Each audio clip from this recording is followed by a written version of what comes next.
All right, welcome back. Short break there. It looks like we have our technical issues sorted out. Hopefully, they stay that way. As I was saying, Gorefield will oversee this building of a housing district and meet up with his companions. The next of which, in the camera order, before he froze and then computer exploded, was King Lyoko.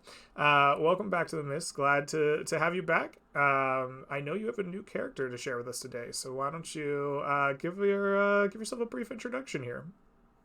Yeah, what's up, Doc? I'm just a wascally little wabbit. My name is Dagdam McGibbet, and I am a Harangon monk. Here to play, here to stay.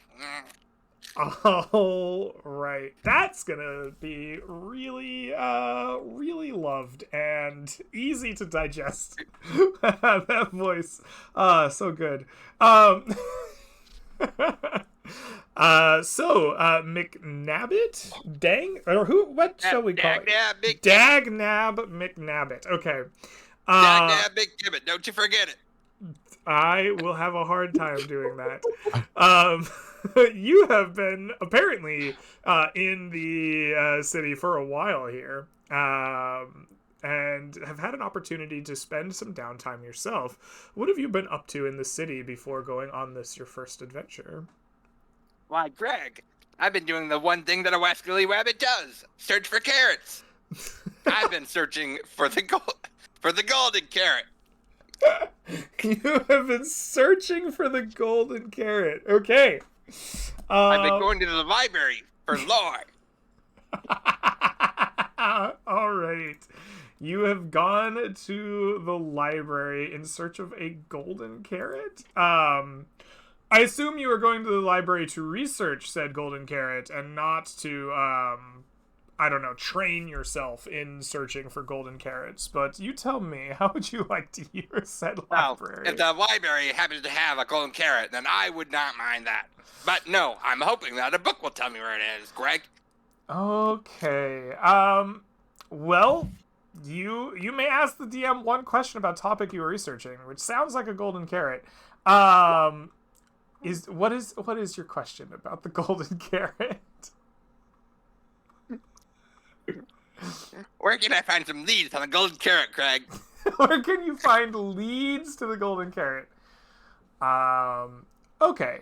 Assuming that In let the me library. take a look at this map in your local library. Um, I'll get them there. I think that if you were to find carrots, carrots are a root vegetable most often associated with like kind of different terrains. I think that you are most likely to find leads to the golden carrot in a temperate forest, old and ancient, to the west, sitting beneath two twinned lakes. Yeah, what am I doing in this library then? I should have taken a left to Albuquerque. Unfortunately, Albuquerque is not where you will find the golden carrot. Having been there, there is neither gold nor carrots in Albuquerque. Excellent. Well, after researching this mighty quest that you have put yourself on, you will join your character or your companions at the I think northern gates of the city to go on your adventure. But before we do, we must meet our other two characters. Leova, you are next in my line here. Why don't you give yourself a brief reintroduction and tell us what you've been doing with your downtime? Hi, I am Leova. I'm playing Udrik today, as usual, hopefully in the future as well. Udrik is a half-orc warlock abandoned in the forest and raised by a genie in a sort of Tarzan meets Jason Bourne kind of vibe. Not sure what he's being trained for, but there's reason to suspect that the genie might be a nefarious, like, higher power. Mm. And he has been having adventures with his friends and having a great time out in the mists. Most recently, he almost died in the sewers. A while back, he almost died on the beach. He actually did die on the beach and got revived, so he's doing good. He's doing good. And last time he was in the sewers, he actually came out with a ton of stuff, a bunch of loot, fancy boots, a nice cloak, a weird finger handle thing that he's not quite sure what its deal is, but it looks pretty cool. And so he's looking forward to another interesting outing. He's heard that it's going to be a long trek, so he's excited. Excellent. Well, what have you been up to in Antrim since your last adventure? How have you been spending that time in between your exciting adventures? I think short of like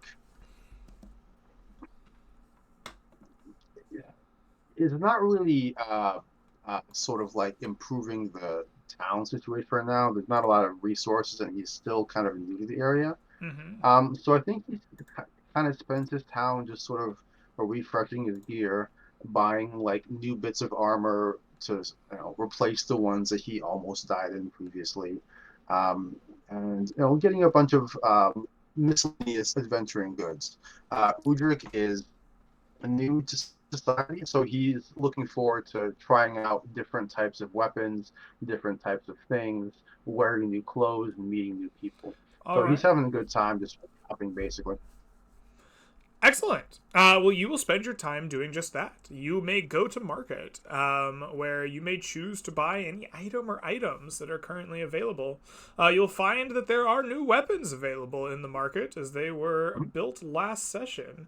And or at least the weaponsmith was, and they are ready to be built.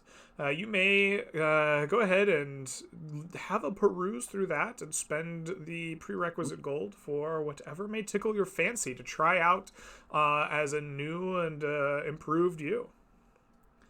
Yeah, Udric actually comes to meet the party, twirling somewhat awkwardly a pair of hand axes. He's not, he's not the best with them, but he's doing his best to kind of look cool with two axes, kind of not to replace his two daggers, but as like a new option because like they're big and they're axes. And then around his back, he's got a long like barbed net with these like hooks in it that still has a sort of like the manufacturing like steel, like the kind of like you get on like bread, the little thing that goes on the end of the bread to hold the plastic together. It's still got that like freshly bought purchase like tag on it. All right. Well, you do just that, twirling your brand new hand axes around as you join up with your party members at the northern gates of the city. But before we head out, we have one last person to meet, and it is Mr. Underground. Welcome back to the Miz. Why don't you reintroduce your bard to the party, and we'll talk about your downtime. Hello everyone, in this server I am Mr. Underground, and today I'll be playing a level 3 half-elf bard, who's recently obtained the subclass of Eloquence. He is an Eloquence bard. And as for what this bard has been doing, well, when they first started this whole adventure, just over a month ago, they were literal rags on this person, and yet, after only the few trips, it's like their entire appearance has just drastically changed. He has fully taken on the appearance of a most renowned, regal in wear and presentation jester of a court. And with it, he has come to gather the attention of the entire town. For his downtime action is to build an outpost. Oh, very the first one yet. And so, he stands at the town center and builds up a crowd. The circus is coming to town! The circus is coming to town! Soon, in the near distant future, today, right now, the circus is here, and it's soon to leave. If you want to attend, the price is absolutely free. Just make sure you don't lose your life on the way there. And he just advertises this whole circus that no one knows about. Like, where? There's no tents, there's no pitches, I haven't seen any people, but it's for that reason. For it costs 100 gold to build an outpost. that the bad joke has hired and brought over a couple dozen people who has arrived on the docks conveniently today, who is robbing everyone's houses and homes and businesses while they're not here of their pots and pans and their headstones. For instead of accruing the supplies we've stored in the warehouses, those supplies will be used repairing the various districts All right. as they leave town. You are going to rob the shit out of Ansham while also maybe building something good for it. I want two things. One, Yes. I want you to deduct 100 gold for your thieving, outpost situation. But also, Yes. I want you to make me a performance charisma check as you go out to become a town crier and sell the world upon the audacious circus that they are going to go see out in the outposts. May I present the case for a persuasion check? For I'm trying to convince them that this would be the time of their life. I'll accept persuasion. I do think this is likely more performance, but I'll accept it. Alright, well, I'll let you know that very recently the bad joke has gotten a silver tongue. They cannot roll below a 10 on this roll. All right.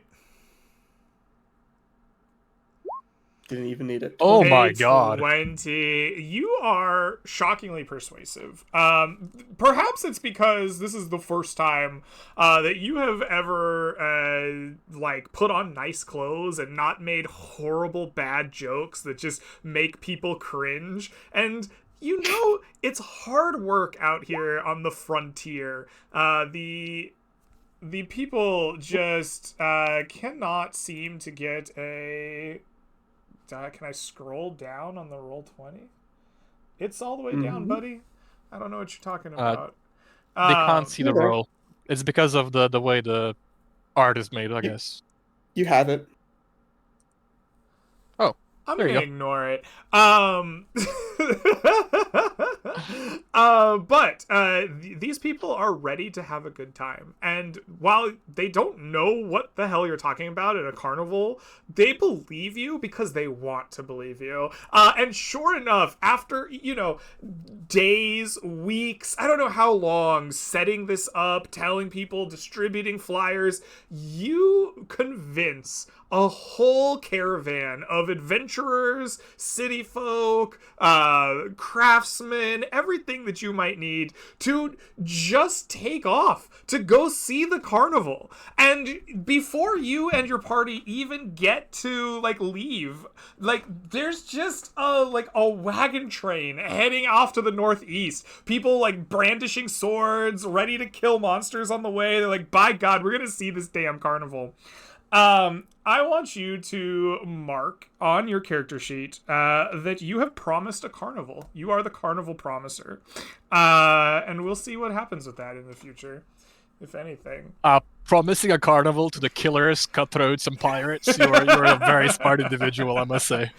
All right, let's take a look at our map here. As this is the Okay. first time we've had a chance to build an outpost. So, Yes. an outpost is essentially an extension of Ansham. It is a fort. It is a place where people will live, not work, not go to. This is a place in the forest, in the wilderness that will be secured, safe. They will build up a powerful presence there.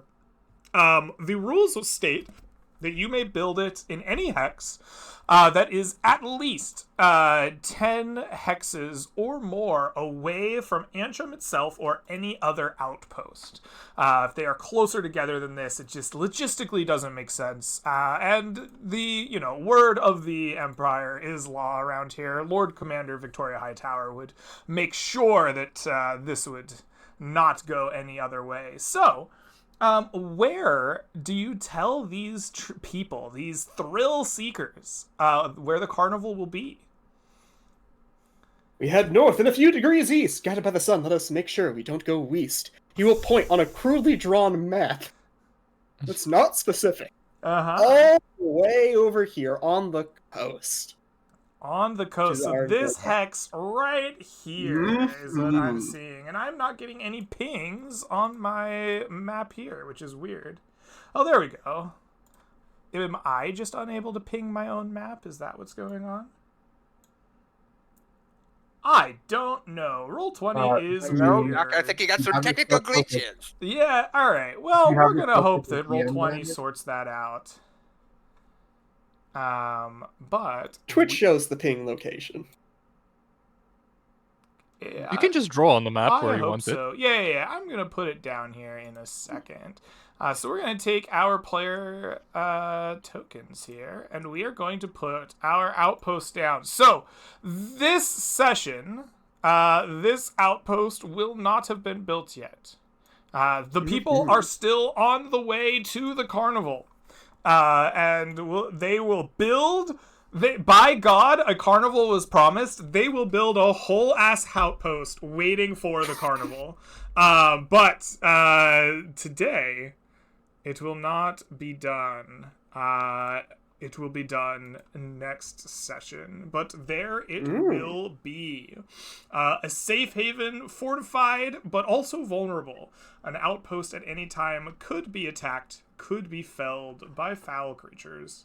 But it is under construction. A whole team of people is off to see the wizard. The carnival wizard. All right.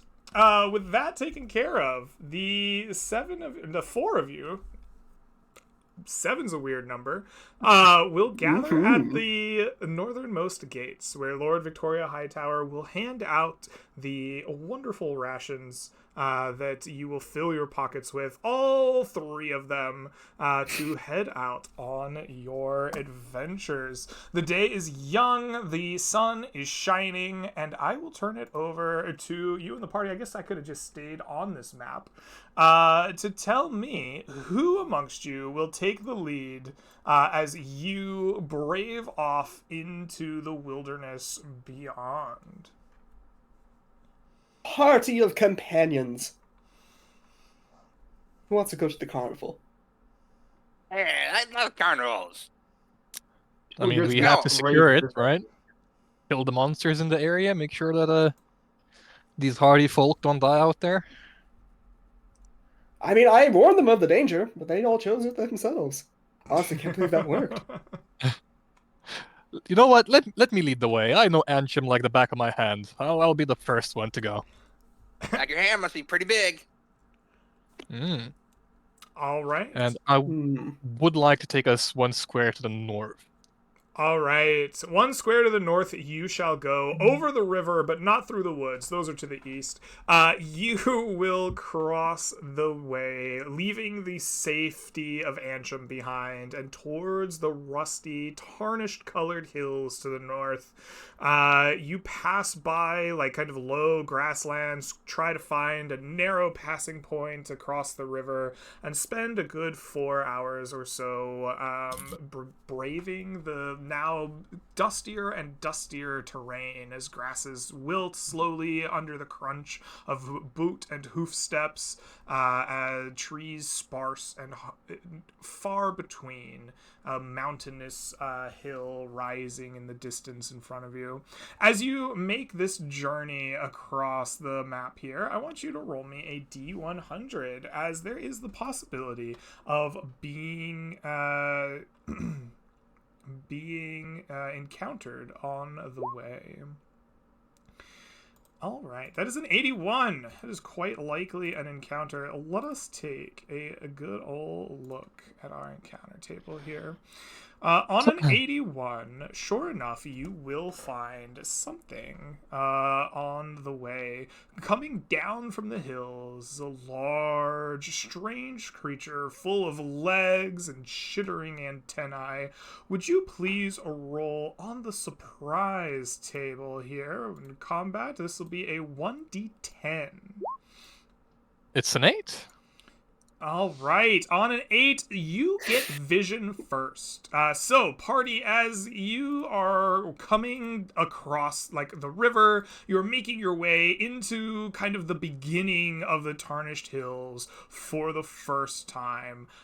You will see this creature, a large, chittering, chitinous foe that you have seen or at least heard of before. This is a larger version of the rust monsters, a queen of sorts, and whatever it is doing wandering this far from Moor Hills proper, it has not noticed you. It is maybe perhaps coming from behind said rock here.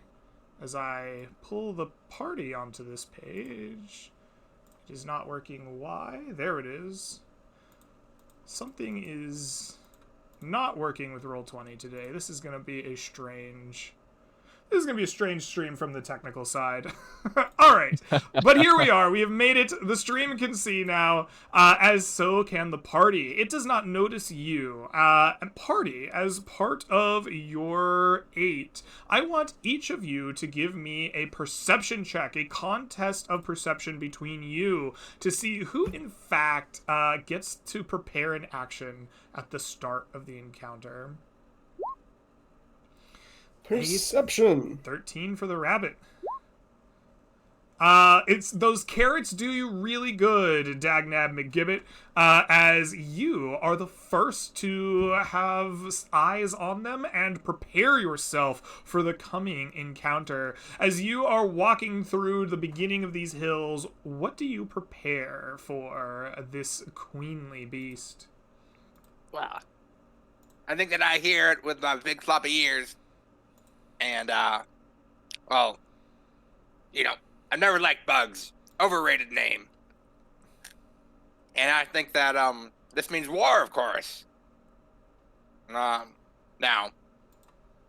I think that I'm, maybe, a little squishy. So what I'm gonna do is, hide. All right. Where do you hide? What do you find to hide behind? How do you avoid the notice of this creature? Why, Greg, what are rabbits known for? Hoppity hop hop, I'm gonna hop up to here. You're gonna hop up. Indeed you do. Hopping up on top of a cliffside and attempting to hide. Go ahead and give me a stealth dexterity check as you hippity hop yourself up to the top of the cliff. 24 is pretty strong. We'll see if that works out for you. Everyone, roll me initiative, as the Rust Monster Queen will notice you, in fact, and begin to try to eat you all to death, as that is what it wants to do. Initiative. Initiative. All right, it appears that we have everybody in initiative order. The first to react is, in fact, the bad joke. Your rabbit friend has hopped up on a hill somewhere. You have no idea where they are. They might as well be the clouds themselves, but you face down this creature anew. What do you do? Dudoosh, dudoosh. Take my aid, let's not be delayed. As I cast aid. I don't need to see the creatures in question for the 8th spell. Doesn't list sight, just within range. Uh-huh. So I will cast aid on myself, I will cast aid on Gorefield, and then aid on Dagnabik McGibbet. We all gain for 8 hours, plus 5 max HP and current HP. Oh, very good. You cast said spell. What does it look like? Is it just this rhyme that you've made? You voice this out and everyone begins to feel heartier and healthier? They feel the beats of the drum align with the beating of their own heart for the second. We're going to the carnival, baby!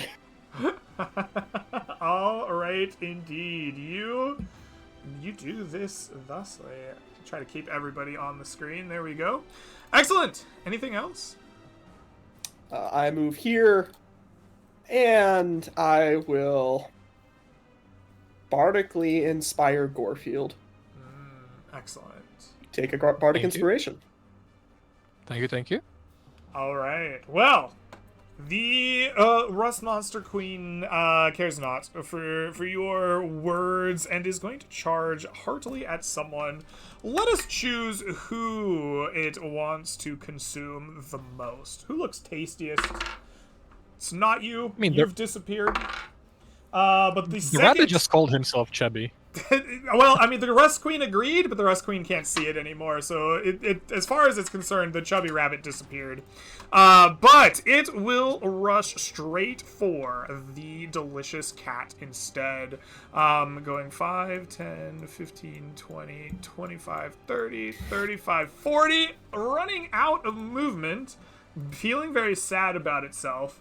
And it is going to just dash. It wants to get up close and personal with you. It gets right in your face, Gorefield, like weird dripping saliva coming down its mouth, like popping, spitting, and boiling on the ground as it drips down there. And the creature like hisses and builds itself up as high as it can over the top of you threateningly. But before it can do anything, Dagnab McGibbet, it comes to your turn. High in the sky, what shall you do? So, I think that,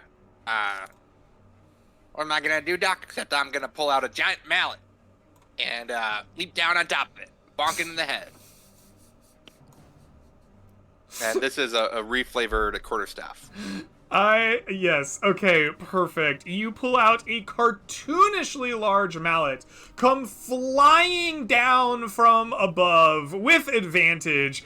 Please strike at this creature. Give me a roll to hit with advantage. A 15 will maybe clear AC? It does. It hits. Go ahead and roll me or give me your damage. Make it snap. So, Greg. Yeah.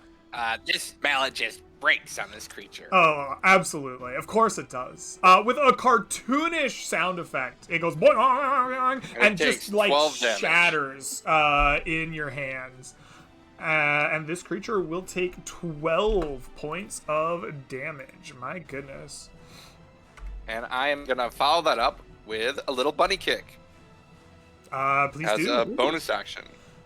Yes, with your martial arts. Go ahead and swing a kick here. That is a 19. That will hit. For 7 more. All right. You, in a flurry of cartoonish sound effects, what's up, docs, and guns that go bang but don't shoot anything, bring this creature all the way down to low health, bloodying it, and leaving it quite confused as to what just happened. Gorefield, it is your turn. Yes.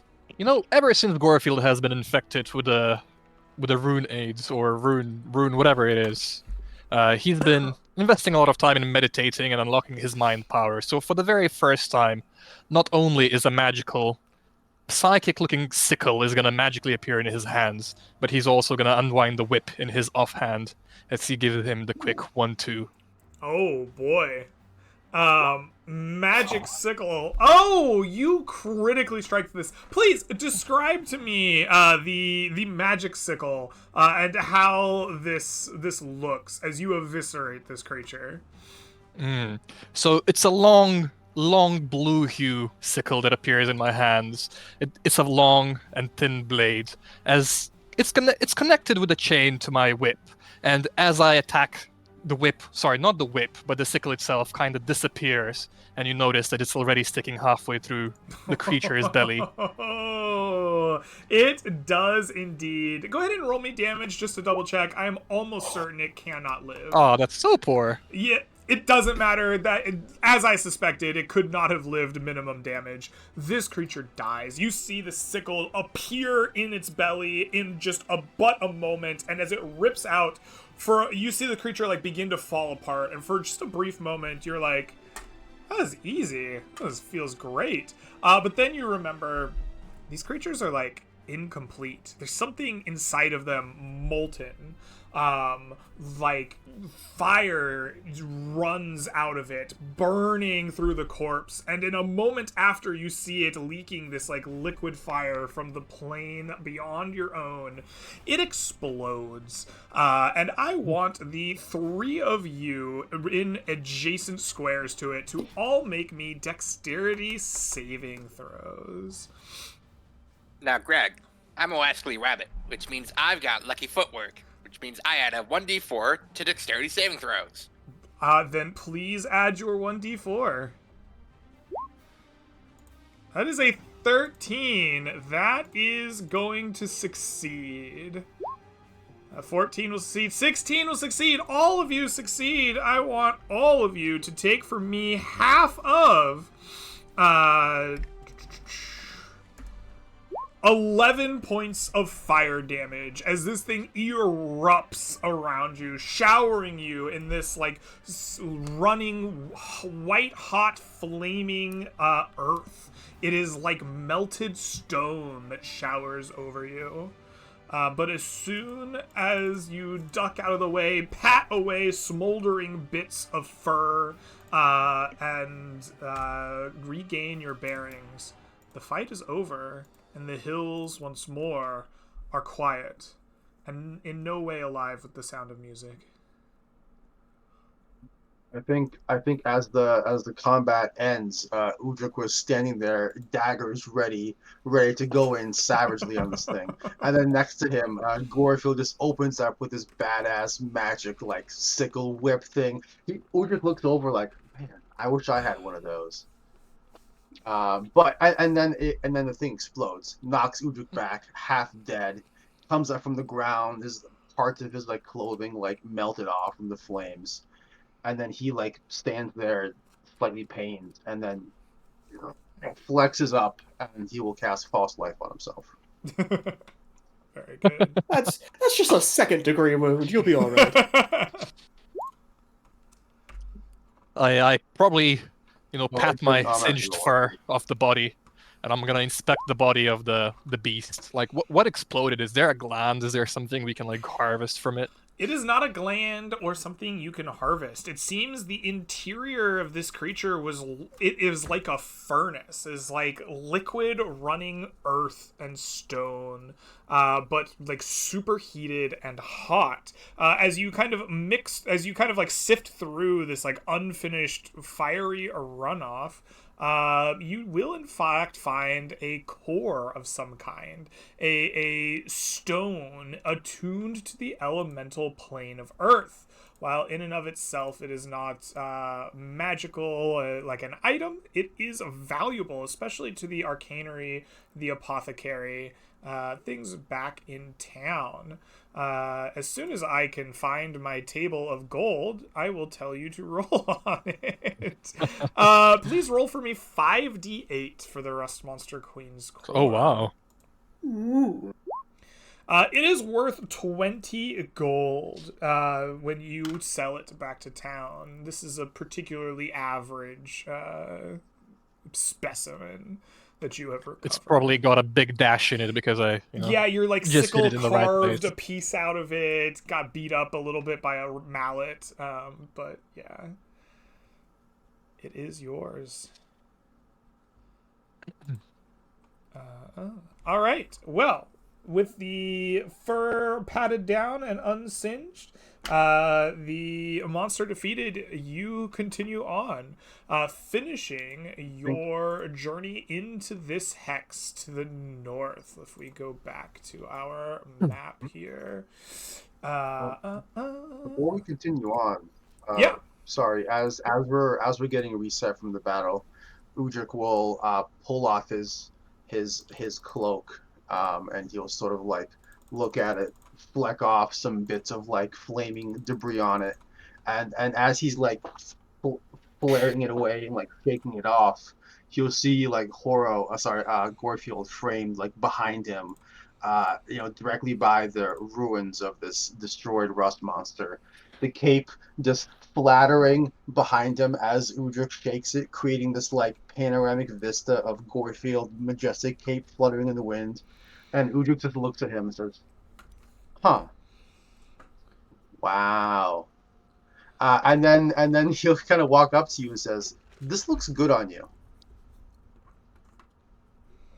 I look at the cloak.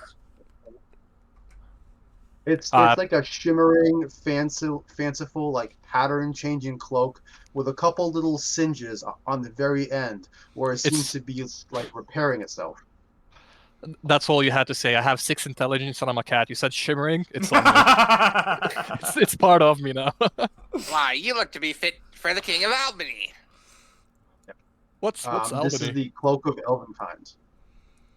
Oh, wow, thank you so much. I feel so bad now. Would you like any of my wares, of my trinkets and baubles? Any of my potions or any of my scrolls? As I pull out a little bag and, What's show a it to you. what's a bauble? Hold on, save the festivities for the carnival. We don't want to share our wares here. Fair, fair. Thank you. As I put on my hood a little bit, I inspect the cloak, it's shiny. I get distracted. You probably have to pull me along now. I've been the party leader, so you're pulling me aside. Once you like put the cloak up, Udruk like seemed to lose track of you. Look at like, huh? Wait, where'd you go? And then you put it back down. Ooh, there you are. Majestic. Majestic, Thank you so much. Indeed. All right. Well, after this show of goodwill amongst party members, you will eventually find your way to this hex just at the beginning of the hills. You crossed a river to get here, but it was a grassy plain. This cost you 2 exploration points. Meaning that you have 4 left. Who amongst you will become party leader for our next phase of our exploration? I think Udruk can probably lead. All Since right. we're just traveling, I believe. Where our plan is to continue onwards on the predetermined path to this outpost location that the bad joke has so convincingly declared is the shizzle. Off to the forest, where the birds sing their chorus. Lead the way. All right, Doc. Okay, Uldrich, so Udruk, you are moving through the hex now to a new hex. Please tell me which one you are moving to. I can't select the token. That one. Excellent. You will move to the northeast to a small bit of forest to the south of the kind of mountainous tarnished hill in front of you. This will cost you an extra exploration point, as the forest hex is 2, not 1, leaving you with 2 left. Yeah, as we explore, he looks back to kind of make sure that as they walk, he doesn't block the wind and the breeze from getting to Gorefield's new cloak, to make sure that it billows as much as he can. And on an out of game level, are we trying to move silently? Are we trying to move carefully so Normal. Udrich can get a great view of this flowing cloak, or are we just booking it? We're doing normal pace. Okay. That's the plan, at least. You're the Come on, leader. don't lag behind. Let's Choose. hop to it. All Yep. right. You Cloak's going. move as best you can to allow the slight breeze to cast a shimmering cloak billowing behind Gorefield, who spends a lot of time chasing after the shimmers that he sees reflected off of the cloak. This perhaps slows you down, but you manage to drag him along just enough. You do find yourself in kind of some scattered woodsy trees, a small kind of forest to the south of the hills. These are not like the deep, dark mistwood behind you. As you travel through them, they are a bit more spacious, a bit more sporadic. The trees themselves also are a little bit on the weathered side. Much like the hills around them, they have kind of signs of discoloration in their trees, in their tree trunks, in their kind of woody branches, but also the leaves themselves bear kind of an orangey tinge, much like the dusty hills and grasses around them. As you walk through this hex, though, I would like for you to roll me a D100 on a potential encounter table, Mr. Odric.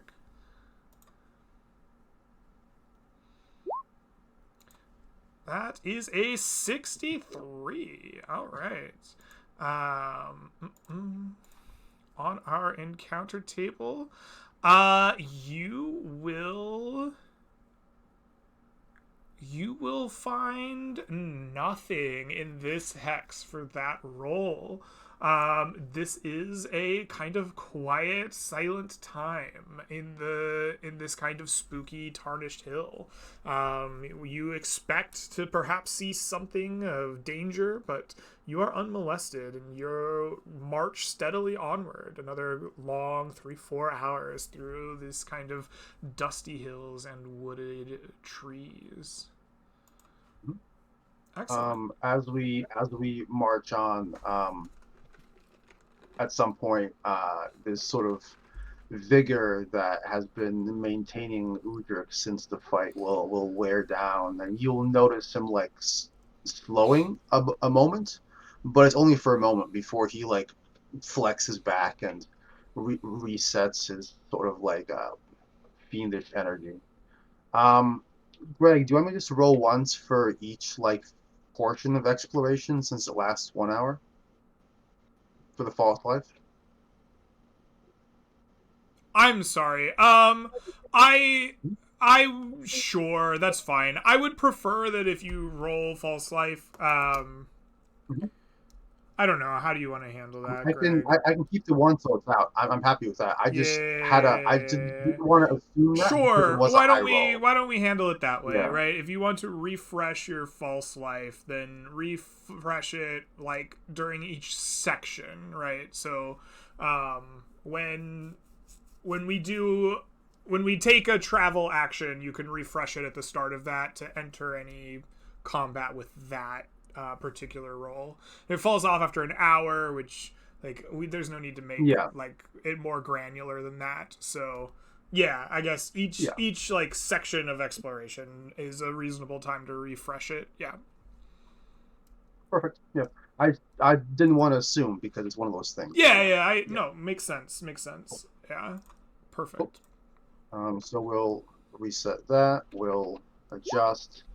And it comes up exactly the same, which is perfect. Nice. So he like pops back up to like the exact same place that he was. Like the tree line is exactly above his shoulders where it was before. He looks back, smiles at Gorefield, his cloak waving in the breeze, and they continue onward. All right, excellent. You end your trek through this kind of wooded area, feeling refreshed once more as you reinvigorate yourself. But it is time for another to take the lead here, as you have found yourself in this wooded land. Who amongst you will be our party leader for this next portion of the day? The bad joke can lead us. Oh. Yes, Rabbit? Well, I think it's my turn to lead. All You gotta right. step ahead. up. We gotta make it Rio de Janeiro. All right, well, Dagnab McNabbit, it has come to you as party leader to tell us where to next. How will you be spending this next section of your adventuring day? You have 2 EP left to use at your disposal. Is there a way to go faster than normal, Greg? Yes and At no. So a forced march in this game has less to do with moving at like less exploration point cost and more with number of hexes you can move through without gaining penalties. And there is exploration points refunds essentially associated with certain mount types. But no, you can't like say I want to move dangerously at -1 EP cost. I don't have that set up. That's what I was going to do. Yeah. All right. Instead, we are going to move. Eeny, meeny, miny, catch a. Let's see. Here we go. That way. We're going All north. right, to the north, to a hex that is got a tree in it, but is mostly grasslands. I'm gonna call this 1 exploration point cost to move up there. leaving you with one remaining. You leave behind these kind of desiccated not desiccated, but discolored trees, and enter once more into more of the kind of rolling hills and crunchy small grasses, shrubs that you more closely associate with this region of the Tarnished Hills. The day is growing long. It has been a quite a walk up from Ansham at this point, but you still press on, the shadows of the mountain to the west casting long across you. As you do so, go ahead and roll me a D100 to see if you are encountered by something along the journey. Greg, could I ask you a question? Yes, quickly? sir. When we started traveling from Anchum, the very first hex, was that two action points or one action point to move there? You crossed a river during that that travel, so it costs an additional point. Yes. All right, a 13. This is also a calm day, no encounter. So you leave behind these kind of discolored trees. You march across the shadows of the hills, and you keep a sharp eye out for whatever may be out there, but nothing attacks, molests, or otherwise disturbs you, and you continue on into this region without encountering any danger whatsoever. As the day is coming to an end, you have a single exploration point left. I think it belongs to the bad joke to finish us out as party leaders. So tell us, what will you be doing out here in your last move? We continue on this trail, faster than a snail. For this journey, we have traversed more than a third. As we follow the herd, we go north. All right, I was waiting for the rhyme. I was like, all right, how are we going to do that? You head northward once more, deeper into the hills. They rise and fall in front of you. The terrain more uneven here than it was the place you left before. The shadows of the mountain still near you, but now much further behind, and the sun begins to creep downward with each step you take. Go ahead and roll me a D100 once more as you journey northward into these hills. 9. That is a 9. That is also no encounter. It is a peaceful day, perhaps, in these hills. The sun hangs low, beats upon the mountain more than your backs, and you find nothing in the way of danger or problems. Tell me, party, with only a single creature fought from Ansham to here as the sun begins to go down, what is the mood in the party? What does it feel like as the camp is being set up and your adventuring day comes to an end for the first time? I have a confession. I, It seems I've gained the wrong impression. Mr. I did not expect all the people to leave so soon, for the carnival has yet to bloom. I told you we got to get to Carnival, Rio de Janeiro, you know? Our sanctuary won't be there. I'm not going to end that one with a joke yet. It's going to be a rough journey. Let us hope we don't get too wounded. Let's see how it goes. If we see that we're not doing too good, we can always turn back. Yes. And hey, we're still scouting the terrain. We're not yet in pain. But you know, we need to kill the dragons and the liches in the area where the carnival is gonna be, so might as well go there now, right? With the wagons and the witches. Hmm. Where we'll ought to be at the sea. All right. Udra kind of pops his head at that. Wagons and liches. Wagons and liches.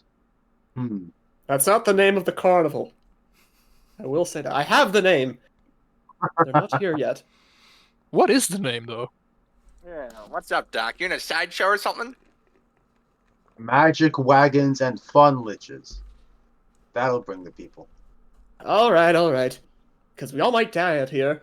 It's called the Crazy Carriage Carnival. also known as the Three Seas, because they need to cross three seas to get here. The And also because crazy it's carriage carnival for the people. 3 C's. Carrot, carrot, and carrot.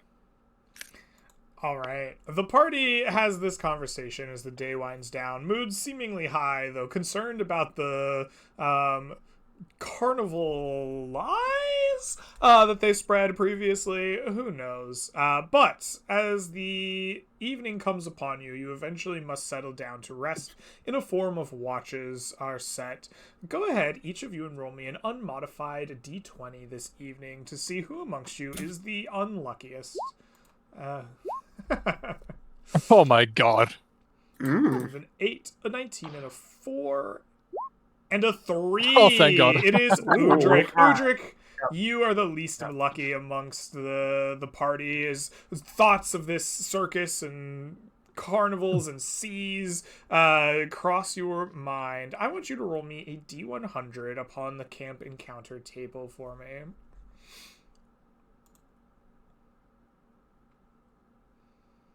$97. I'm calling it now. A 24. While Udric, you yourself are categorically the least lucky of your party. Your party itself is very lucky, and this too is no encounter on the table. You think fancy thoughts about carnivals to come. Eventually your watch comes to an end, and all of you will get a chance to take a rest in the woods here. You may spend any number of hit dice that remain in your hit dice pool to recover HP at this time. You may regain any spells or class features associated with a long rest in the player's handbook as well. I want you to mark off 1 ration each that must be consumed as part of this rest. And as the dawn comes, you will gain 6 exploration points once more to be used this day. And you will recover up to 1/2 of your hit dice total rounded up to be used in the future day's adventures. And with the start of the day, the bad joke will give us a spell, an aid, a buff, the aid spell. +5 max HP and current HP to the bad joke, to Gorefield, and to Dagnag McGibbet. All right. Perfect. You open up camp at the start of your day with an aid spell, getting everybody ready to go. And it is once more a time to adventure. It is bright and early. You pick up camp, set it all in your bags, and as dawn comes, you are ready to set out once more. Who amongst you will take the lead for the party this day? You know, Gorefield has never been in the plains or the hills before. All he did is spend months in the forest, it seems. He's raring to go. He wants to go. He wants to lead. All right. Well, it is your turn to do so. Tell me, what will you do as party leader this first or the second day? What? I don't think we're exploring here. I think the exploration is gonna go where the new building is gonna be built. So for the time being, I'm moving. I'm taking the party deep into the hills. I'm going up north. You are going up further north. Excellent. Go ahead and move your token up 1 north as you are attempting to travel further and deeper into this tarnished, dusty, hillish landscape. The area will rise and fall in differing elevations. You'll probably try to stick to small ravines and like kind of lower gulches in the hills, weaving in between them rather than going up and down and over the top. As you make this kind of circuitous and laborious travel northward, it will cost you additional exploration points for going through a hill. Hills cost 2 points, much like forests, leaving us at 4 total. As you make this trek, go ahead and roll me a d100 on the encounter table here in these hills. A 55. Excellent. A 55 is is a weather encounter. Oh no. During this time, as you wind through the hills, you find that this area is struck by strong and severe winds. They lash the hills around you, picking up dirt and debris. These swirling winds, buffeted by the hills around you, cause a dust storm, limiting line of sight and stinging your exposed skins. This threatens to exhaust and overwhelm the party. Tell me, how do you overcome or avoid this dust storm here in the hills? That's a very good question. I reckon, you know what? I have a horse. It's a pretty big creature, right? So what I would like to do is I would like to kind of push it in front of the party or in the direction of the wind to try and minimize the area that we're affected, and essentially hide behind the horse and hide behind from the winds. All right, I appreciate your attempts to take the effects of this and put them on your beast of burden instead. However, the horse does not appreciate this and bucks and whinnies and does not want to take the brunt of these strong, stinging winds and swirling dust devils. Go ahead and make for me an animal handling check. DC 11 to successfully keep the horse interposed between you and the rest of the party. Perfect. I just want to double check the bardic inspiration expired, fine. right? It's gone. We Okay. can't use the bardic inspiration for travel checks. Also, yes, also for travel checks and things like this, I'm not allowing things like inspiration. I guess if your character itself is specifically inspired, that's fine, but like bardic inspiration or help actions or things like that, just to try to keep everything consistent, right? Because essentially, if you're allowed to help, then we're gonna have advantage on every roll every time, and it's like then our DCs get inflated to match that, and yada yada, right? It's just Fair enough. Yeah. 19. A 19 is a success. You keep this beast. What is the name of this horse, by the way? Have you named it? Does it Yes. matter to you? Otis. It's Otis. Garfield's Otis! best friend. Oh, I remember. It's Odie. That's right. Oh, poor Odie. Otis gets pushed in front of these winds, keeping them at bay. It is going to need more than one sugar cube at some point in the future. But you and the party make it through these driving winds, this dust storm, without taking any extra exhaustion or worry. And you make it into the kind of the depths of these dusty reddish hills. As you do, the morning will come to an end, and it is time for someone else to lead the party onward. Tell me, who is going to take our party lead for this next section of the day? Anyone wish to scout out the hills? I'll handle it. I think if Gorefield is leading the way, Ujik's not going to be too far behind. His eyes locked on the cloak. On the shimmering man. Oh, all right. Does that mean Udrik is taking the next party leadership here? Unless Dagnabbit wanted to go. I didn't hear anyone say anything. Oh, are you guys not hearing me? Oh, we didn't hear if you said anything. I didn't No. hear you the first time if you said you wanted it. I'm sorry. No, it's all right. No, go I ahead, think go ahead. my mic isn't picking up my character voice Oh. very well. Mm, I'm getting too much carrot stuck in the mic. Too much carrot. it's a lot of carrot. All right, yes, I will go, All right. and I will move us northwest. All right, you shall move northwest through the hills, away from kind of the steepest elevations and more difficult paths, onto kind of more dusty straightaways, going kind of eastern towards where there may or may not be a circus one day. This will cost us only a single point of exploration, leaving us with 3. And the track is much like the ones you have led before, kind of over these crunching grasses and low shrubs. As you march, go ahead and give me that D100. All right. 72. Something interesting, finally. A 72. All right. Let us double check exactly what a 72 is here.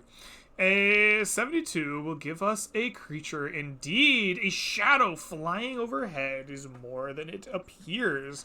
It is deep and dark and circles once, twice, and 3 times. As it does so, I want to know who may or may not have seen whom first. Go ahead and roll me a 1d10 on our surprise table here, as a shadow above threatens the party.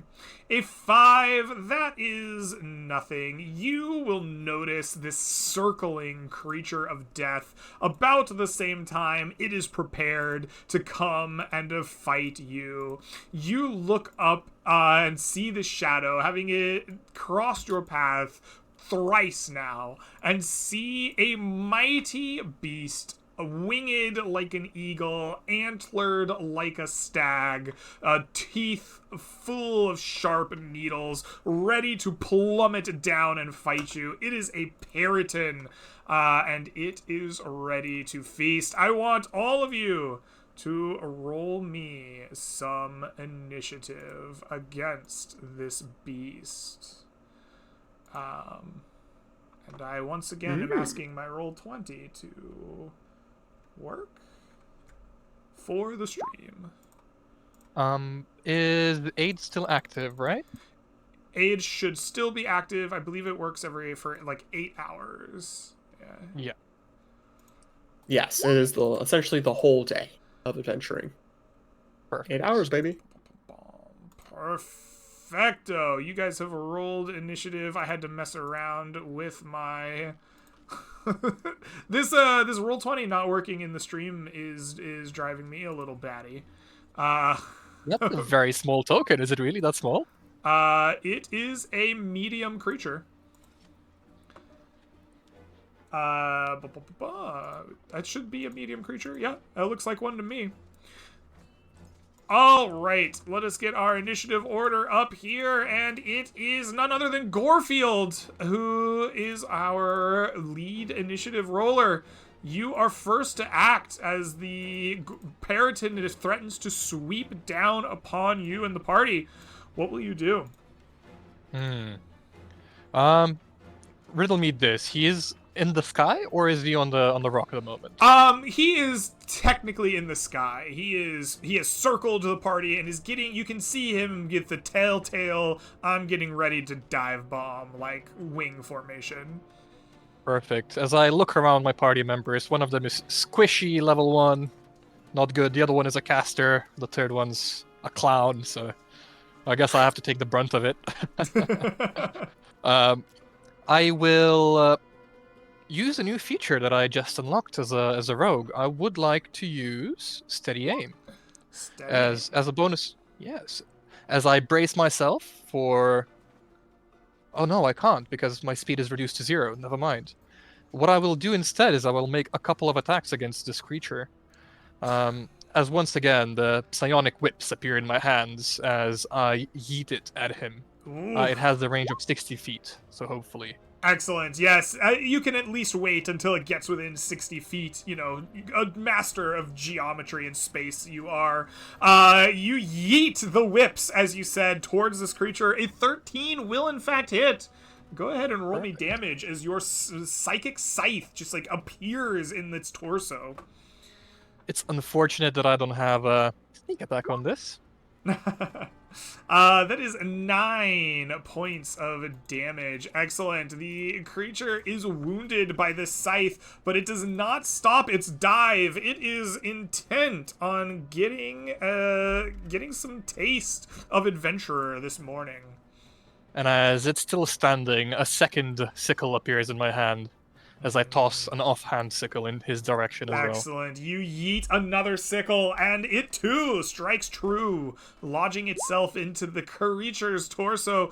A screech of pain, frustration, and anger rips through the creature, but it continues its diving attack.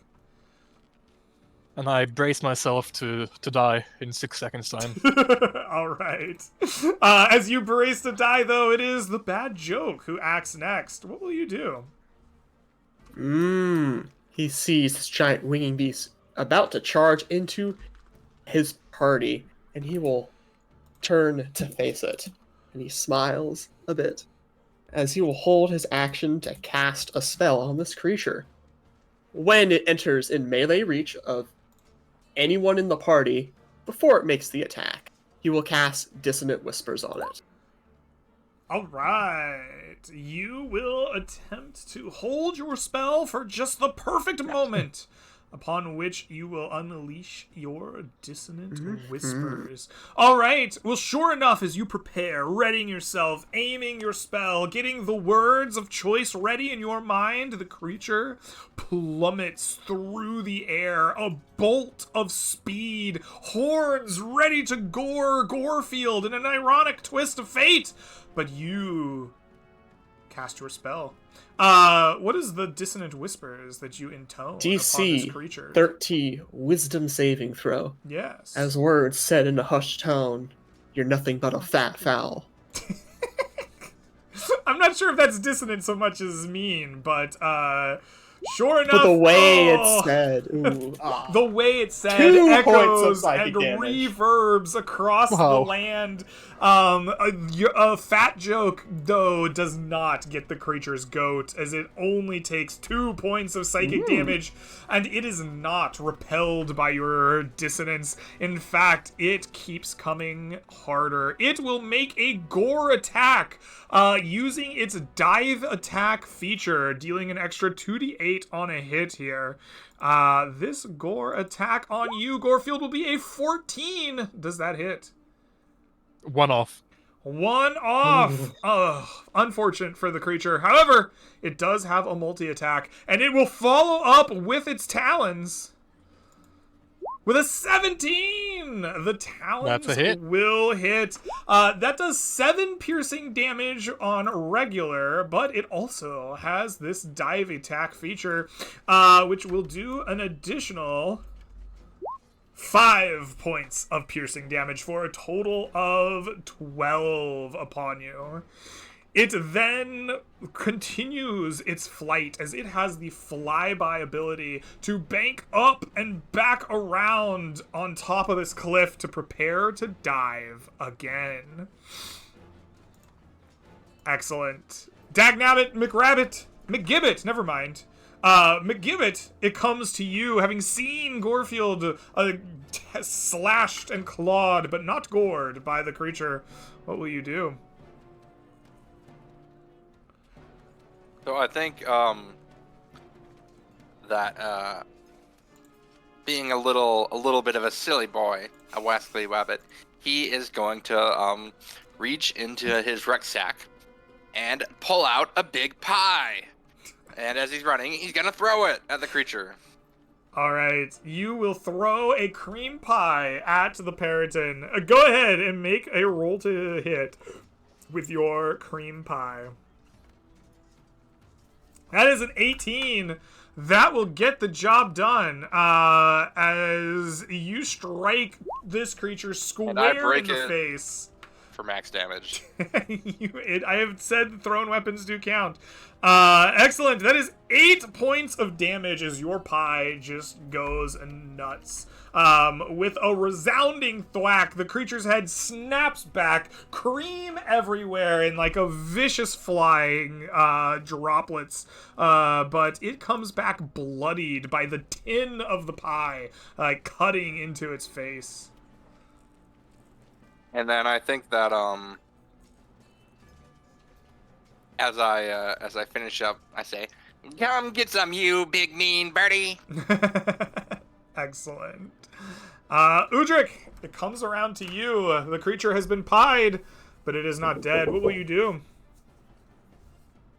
I think as the creature shakes the bits of pie off its face, there's a growing light of some sort from behind Dagnabbit McGibbet as Udric's Eldritch Blast comes flying in. All right, you Eldritch Blast this thing. A light following up the pie attack It will blast it square in the face for 10 points of damage. It is all but dead, but it does not die. And as it gets pushed back, the pie being evaporated from its face, nearly dead. Udric looks over to Corfield, and winks at him. All yours. All right. Your repelling blast knocks the beast back 10 feet away from you in the blast. It drops in the air slightly, but regains its flight, bleeding heavily, all but dead. Gorefield, what do you do? As I get the wing that it's my time to shine, I will meditate for a second, actually getting to use the ability Steady Aim this time around. And I will Psychic Blades him with advantage. All right, go ahead. You steady your aim, grounding yourself to the spot, taking a mighty throw with your Psychic Blades. That will definitely hit. That will definitely kill it. The creature falls and dies, plummeting out of the air, antlers cracking and smashing upon the rocks below it. And the hills are quiet once more. Your battle come to an end, and no other threats around the party. What do you do? That is one nasty creature. Yes. Yeah. As it dies and falls down, Udric will walk towards it with purpose. Grab its like horns, like a trophy rack, crack it in half, offer half to Gorefield, and keep half for himself. At some point during the next camp, he's gonna make like a little necklace, a little trophy necklace or something, and put it through there. Sure, absolutely. You find that its antlers are intact enough for you to do just that, as you rip them off the creature and send some of them to Gorefield. Yeah, you got a hunt license for that, buddy? But Gorefield, I've noticed that It's you've not begun to heritage bleed. season, it's duck season. Sorry, the rabbit's being annoying. What did you say, Mr. Bad Joke? Yes, I've noticed you've begun to bleed. If you vocalize it, I can help you with that need. I am bleeding? You took damage? I have 6 intelligence. When you say vocalize it, I'm like, I'm bleeding? Okay. What do you need from me? Just gives a nice reassuring pat on the shoulder as I healing word you. Very nice. Thank you. 6 intelligence. Seems like I'm the fool here. Did it post it? No, there it is. First level. 7. Oh, wow. Full. Thank you. All I am right. full HP. As you heal up and as Udric goes through this Periton's antlers looking for trophies, Udric, go ahead and roll me 3d8 gold, as this creature has something of value upon it. It has 6 gold worth of nice pinioned feathers. These feathers not super useful to you in particular, but they are easily sold to calligraphers, scribes, and wizards alike, for they make excellent pens, and sometimes even arrows if the right huntsmen were to get their hands upon them. You pocket them, get ready to sell them back at camp, and if there is nothing else, you move on and ready to start your next leg of the adventure. I think actually before Udric leaves the body of the Periton, he'll glance over it. As someone that's spent his entire life living in the woods, hunting for himself, foraging for himself, does this thing look edible? It's obviously some sort of unnatural creature, but does the meat look at all salvageable? No. been As blasted someone who into has high spent hell. their lives in the woods hunting and foraging, you know this creature is not edible. This is a cursed beast. Something foul and unfortunate has befallen the human that made this once. Its soul twisted and dark. To eat upon the cursed flesh would be unwise at best. I say do it. Udric. It'd be you know, fucking hilarious it's, if you did and something bad happens. would be funny. I'm not that stupid though. Udric just looks down, holds his hand open, like, palm down, like the classic, like, Dragon Ball, like, villain vaporizing a human pose, and Eldritch Blast the rest of the body. All right, perfect. You collect the valuables, disintegrate the rest. Exquisite. Yep. All right. Do we know? Do these creatures like live in nests with multiples of them, or? I am not sure. Go ahead and roll me a, this is what? A monstrosity. Give me half a second here to look up what governs this creature type. I did not have Probably this Arcana. memorized, sadly. I just don't want its daddy and mommy coming chasing after us because we killed its baby, you know? Monsters P, Well, Periton, they're not going to find the body. A Periton is a monstrosity. I would like for you to make me a DC 13 nature check. I have only -2 at that. How did you get such Yes. low int? Gorefield, I don't know if you've ever encountered these creatures. Unlike Udric, who thought this would be awful to eat, you were like, ooh, a bird. And I think you know less than any of the party members, potentially, about these creatures. Gorefield thinks that he knows more than all of them combined, and he's like, "No, we good. We're fine." Fair. All right. With the creature vaporized and pondered about, you pick up and continue on your journey. The party has made it successfully to this kind of eastern part of the hills on their way to the outpost. You have 3 exploration points remaining as you finally make your way into this hex. And it is time for a new party leader. Who amongst you will be our party leader for this next portion of the adventuring day? The bad joke will lead us for a bit on the grasslands. All right. Bad joke. Tell me, what do you do then? Sounds like you're moving through this hex. Yes, we are northeast towards our destination. All right. You move northeast, still in the Tarnished Hills, but farther away from them. This area becoming a little bit more green, bushes and shrubs coming a bit more into view. Some distance away from you, you can see a small thatch of wooded area rising up. It is perhaps a bit of a relief to feel some cooler air from the sea brush into this hex as you walk. The sun beat on you just a little bit less. The dust, though, still clinging to your boots and furs and paws. As you make this walk, go ahead and roll for me a D100 upon our encounter table. Gladly. Oh, nope, that's the wrong one. Whoops. 49. A 49 upon the encounter table. Excellent. As you march your way through, you will come across a clicking and a clacking of metalwork. As you do, I want you to roll me a 1d10 on our surprise table here. Ooh. 8.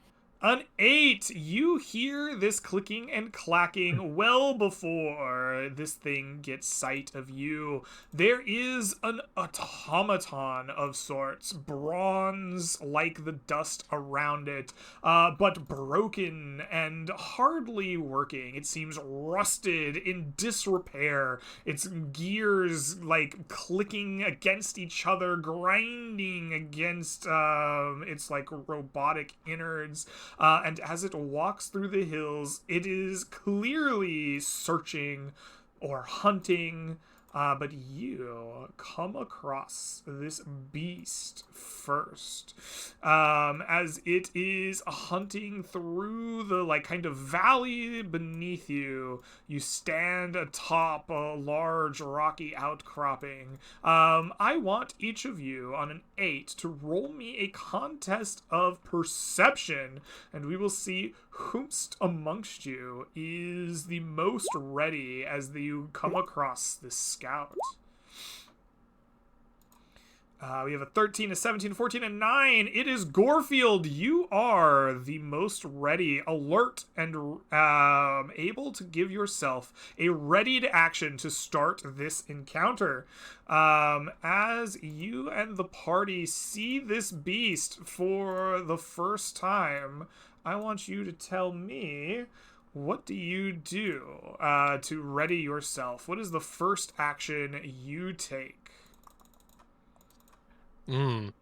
So it's not like I got a action bonus action. It's just an action I can ready before You we get roll a initiative, readied correct? action that happens at the top of the round before initiative, and then initiative will start.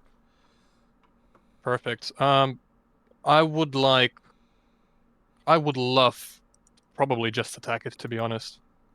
Absolutely. You see this beast clicking around, hunting on the floor beneath this hill that you are on, and you unleash an attack. What attack do you unleash? Once again, my old and trusty, my go-to now. A psychic sickle. All right, a psychic sickle appears in your hand, and you huck it, hurling this thing down at the creature. Go ahead and make me a roll to hit, please. Do I get a surprise on this creature? Do I roll with advantage? You do not get a surprise attack, but you do get this before combat starts. It is like the opening salvo for free. It looks up at you just as it sees the sickle coming down on it. Yeah, essentially, like, you ready your sickle, you make your anime cry, hi-ya! And, like, it gets attacked by it.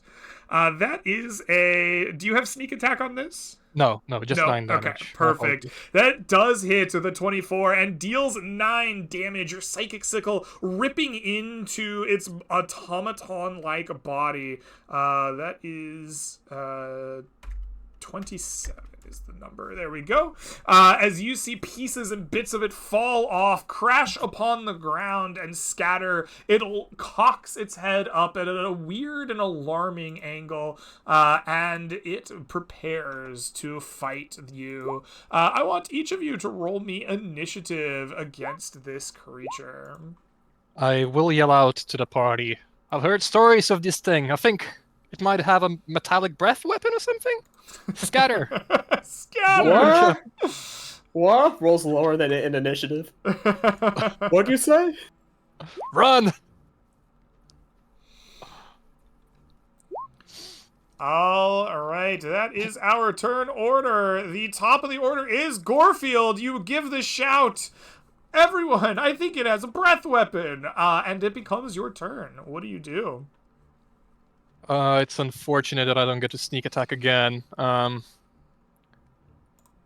think I need to tank it, technically, so... Okay. Let's try it like this. I would love to bonus action hide behind the big, fluffy, chubby bunny man. And get myself maybe advantage as I disappear from the view of this robot on the attack. As a tabaxi, do you have the ability to hide behind a medium-sized creature? Is that like a thing? I know that this is a thing that smaller creatures can do. But no, I was more implying as a rogue, as a bonus action I can hide. Okay. But I guess, like you mentioned, it's not good enough to hide behind a different creature, is it? It's gonna be hard. Yeah, I would say if you want to just hide behind your friend without that like trait, I'll let you try because I think it's a reasonable idea. I just will ask you to roll at disadvantage. Lucky for me, our lovely warlock has given me a cloak that would give me advantage instead. Well, so that there you kinda go. evens out. Well, then why don't you roll at regular? All right, 24. you dip under like the legs of the Harengon in front of you, who's busily eating a carrot and contemplating how he's gonna mess this thing up, and you try your best to disappear. And as I reappear, I start dashing at this creature, hopefully attack it with advantage from my hiddenness. Okay, so you hide behind him, and then you I attack with a run ranged weapon. around him. No. I attack with range with a psychic blade. I throw it at him. And then the sickle. you dash at him. And then I dash at him. Yes. Okay, fine. Go ahead and make your attack roll at advantage here as you like chase your own like weapon. That 18 will hit. Go ahead and roll me damage. He does the anime move where the dagger's right behind, or the sickle's right behind, and then he moves to the side and it's surprising. Oh! Yeah, exactly. You do 15 points of damage to this creature. In an instant, you have caused it to leak oil everywhere. Gears and metal pieces shatter and crash upon the ground. It is bloodied, but it does not die. And as a 3-item interaction, I would like to unwind my whip in my offhand. That's all. Absolutely. Udric, after this flurry of attacks with a scythe and ducking and running and weaving and whipping, it finally becomes your turn. What will you do? Udric is going to do his best to follow in the footsteps of his good buddy Gorefield, and he's going to move over here, move over here, move over there, jump, flex. As he moves, as he ducks, as he rolls, his boots just like barely contact the ground. He moves like almost effortlessly with his beautiful magic boots that he is just loving. And then boom, the Eldritch Blast comes out from an unexpected angle. Excellent. Hopefully. From a weird It works angle, out. you Eldritch Blast this thing. Right into Unfortunately, the side of the mountain. unfortunately, for you, it was an unexpected angle for you as well, and you just kind of like glancing below this thing, so you don't get the full blast you were hoping for. Yeah, a little more showy than effective, but he does his best to stand separate from his allies as Gorefield is called out, and we'll end this turn. Charging up with a blast, getting ready. All right, Dagnab McGibbet, it comes to you. As this creature is bloodied in front of your rabbit friend, what will you do? Yes. Well, when you're faced with a prospect like this, there's only one solution. And he's gonna pull out of his very small bindle again, just a massive Acme branded anvil. And as he hops down from the cliff, he drops it on top of the thing. All right. You hop down from the cliff, whipping an anvil out of your pouch and trying to drop it upon this creature's head, which you do with a plum. The And he breaks anvil crashing down upon it. You are going to break it, I hear. For 8 damage. 8 points of damage. It comes smashing onto the head of this creature. Gears and bolts and metal plates come rolling out from under it, but after the anvil breaks in half, like very comedically on either side, a lump grows on the metal head of this creature, and it looks up dazed but still alive. And so what he's going to do, oh, I'm sorry, did I do that? And he's going to like tap the lump down, in doing so, doing an unarmed attack. All right. You bring your fist down upon the lump growing from the metal creature's head and you finish it off. You claim, "Did I do that?" And in the spirit of late anime television, this creature just explodes as if you have given it the good old aura. A just shower of dusty bolts and gears and metal bits and bobs comes crashing over you, but the creature has been defeated. It will bother you no more. What the hell is even this thing? What happened? You all scattered like rats faster than I take my shots. What? You just to see Dagnabbit sweeping up the parts. That's all, folks. All right. Are we done As here? you sweep up the parts, as you say, you will notice that it does, in fact, have a small catch inside of it, as if it could hold something. I don't know, like it would bite it and then take it somewhere else. And inside of this catch, there is a rotting, gross thumb.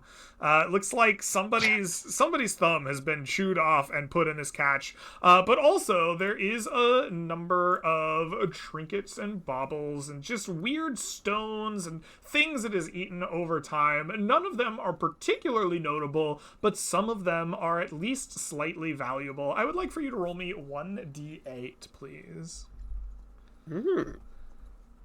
Okay. Let me see here. 3. There is 3 gold worth of like rusty metal bits and bobs, some polished stones. Maybe there's like a ring on this thumb, maybe not. But you can definitely sell some of it back at Anchum. Can we sell the thumb? No. Unfortunately, you cannot sell the thumb. If only I the mean- owner was still alive. Apparently, there's a market for thumbs around these parts. Perhaps. Someone wants Perhaps. thumbs. Excellent. You... I guess you have a chance to do anything you would like here, but assuming you are done in this spot with the encounter, you are free to move on. You will successfully make your way to this new hex, a just short bit away from the like small kind of dusty forest in front of you, a short march away from the coastline where your carnival will go one day. I believe there is only one of you left that has not led the party to this point. That would be Udric. And as we depart this creature, Udric is quiet. Some might think he's busy contemplating the rigors of battle and the dangers of adventure. No, he's just thinking of how best to arrange his little belt with his parrots and horns and his metal bits. Now he's just fashion up here, just full on like Sim City. Sorry, Sim Barbie, Sim House, whatever the fashion, I don't game. I know. don't know. Yeah. Sim Adventurer. Perfect. And we will move towards our destination. All right, That way. you are gonna move us forward. Another hex closer to the sea, and another hex slightly farther away from these dusty hills behind you. The grass grows ever greener under your foot. At some point, it begins to stop crunching so much. The dust seems to settle more and more and pick up less around you. The trees to your east are still slightly discolored. You can see as you skirt around the edges, the occasional tree in your own path, still bearing that kind of dusty tarnish, but it seems to be at its furthest to this point. As you make the trek, though, go ahead and give me a D100 here to see if you face an encounter along the way. A 31. A 31 on our encounter table is, in fact, some creatures. You have shadows above you once more, but this time many, and this time smaller. I want to know if you pay them any mind. Go ahead and roll me a 1d10 on our surprise tracker. Kids. That is a 7. That is really close to being something, but I think it is nothing. Yes, that is a stalemate. You recognize a threat. At the same time, these creatures decide to attack you.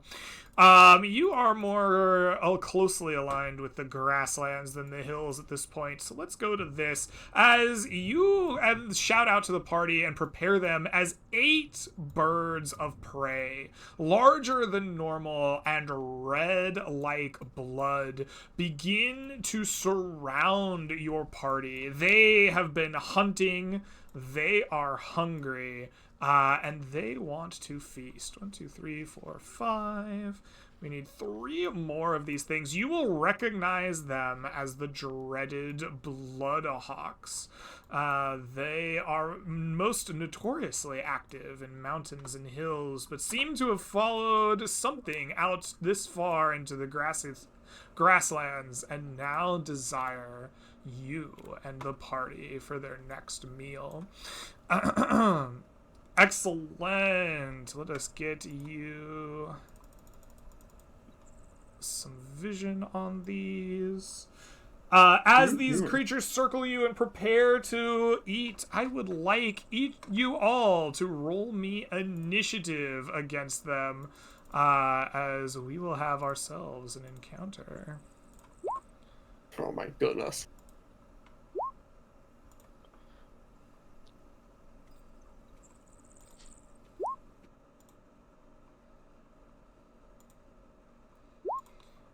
All right, there is 4 initiatives. Let us get our turn order set here. As Gorefield, you are once again the first amongst the party to react to this situation at hand. Tell me, what do you do? You know what? Gorefield thinks of the bad joke as a little bit of a party leader, so he needs to protect him this time around. Okay. As once again, 2 sickles appear in my hand as I step in front of him, kind of in a defensive position, and I try to attack the hawks that seem to be coming in his direction. All right, So the first you one? do so.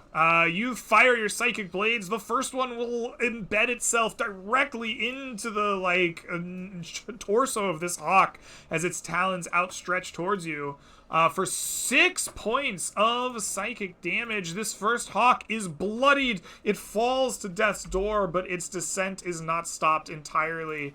Oh, that didn't work. Why? There we go. That is unfortunate. I will have to finish it off then. All right. Your second attack will shred through it, no problem. It falls, its cry of war cut off mid-screech, and it plummets into the rocky formation above you. And as a free item interaction, I once again will unwind an actual whip from my side, just to get it ready in case I get any attacks of opportunity. Excellent. Bad joke. You see Gorefield rush in front of you, defensively defending you from the screeching hawks. What do you do? Seeing how they're getting circled by a whole bunch of birds, and he's actually quite one of the hardier ones, he'll actually take a more forward position on this side of the flank, as he will take the dodge action, as he'll just call out, "Oh, a bunch of birds here to fulfill their oh so desperate need for some delicious seed. I'm right here." Because birds like seeds. Okay, alright. Sounds good. You will take the dodge action and you will mercilessly taunt their need for seed. Dagnab McGibbet, it comes to you. What will you do? So Dagnam, first of all, faces the camera and gestures with his thumb. Get a load of this guy! At the bad joke. And then he's gonna be like, all right, my turn. And you see suddenly he's in a baseball uniform, and he goes for the windup and throws a big old baseball at one of these birds. All and right. then all of a sudden he's behind it, and catches it. All right, you spring forward with your crazy Harengan speed, and you play catch with yourself and maybe a bird in between. Go ahead and give me a roll to hit on that crazy throw. Ooh, not so great. It ends up hitting him, and he goes tumbling in a heap. Oh, you do manage to catch your own ball, but unfortunately the bird just kind of swerves past it as it flies. But what he's gonna do is he's gonna get up and go and just give it a show of the good old right hook. All right. Oh. Oh, you try to give it the right hook, but you actually just have a hard time catching your own like ball. It was thrown so hard, like you tumbled back, and you thought you thought you were in this square, but you actually tumbled back into this square. So you just like attack with your fist and go, oh damn, and have to like step forward. My turn. All right. With that. It is the Bloodhawks. They shall... This one was screaming towards Gorefield, but now has been attacked by a baseball and, like, punched at. Yeah, it's gonna bank and turn, and it is going to, like, finish whatever plummeting it was doing. And it will try to beak attack you, Mr. McNabbit. Does a 16 strike you? No, it does not.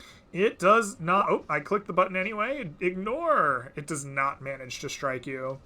With that, we have 2 and 2 and 2. So we're going to go 2 and 2 and 2. Alright, these creatures have pack tactics, and by attacking you in pairs, they will attack with advantage. So, the first two attacks at Mr. Gorefield will be a 23. I assume that hits. No. It doesn't. Okay, well then ignore that. And the second will be an 18, which also will not hit. Okay, Uldrick, you will be attacked by... No, I was joking. Roll damage. Okay. Then you will take 5 piercing damage from the first beak attack. Does the 18 hit you? Yes. Okay. Then take 8 total piercing damage as their beaks rend your cat-like flesh. And then, Uldrick, you also will be attacked at advantage. I assume a 20 will hit you? Go ahead and take 6 piercing from that attack. And the second bird will attack you with a 13. I'm going to assume that doesn't hit. Actually, got good news for you and bad news for you. The bad news is bad news for me. Good news for you is it does hit. Okay. Then take an additional 4 points of piercing damage from the second beak. And then, Mr. Bad Joke, you are dodging. So each of these will just be normal attacks against you. The first is a 10. I assume does not hit. And the second is a 20. Hits. Go ahead and take 5 points of piercing damage from their attack.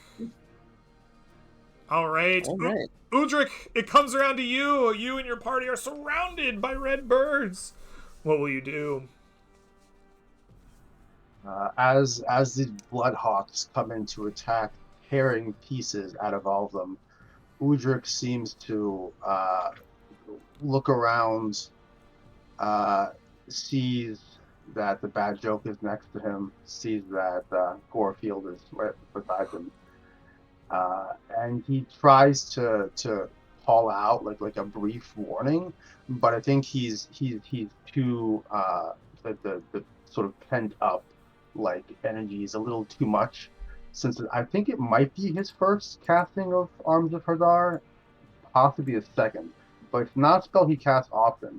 As just from out of nowhere, like from the ground and from like gaps in reality, these like sort of tentacles and horrible things come out. All right. Arms of dubious nature come spilling out of the cracks in reality, and they will start to bludgeon these creatures. Tendrils of dark energy erupt and batter all creatures within 10 feet of you. Each creature in that area must make a strength saving throw. Yep. All right, so everyone within 10 feet of Uldrick is going to be not that bird, but Gorefield, this bird, this bird, this bird, Bad Joke, this bird, and this bird. Will make strength saving throws or take 2d6 necrotic damage. We have 1, 2, 3, 4. I guess we can... I'm just going to roll all the birds as one save here. Bum. That's the worst, most pathetic arms of God.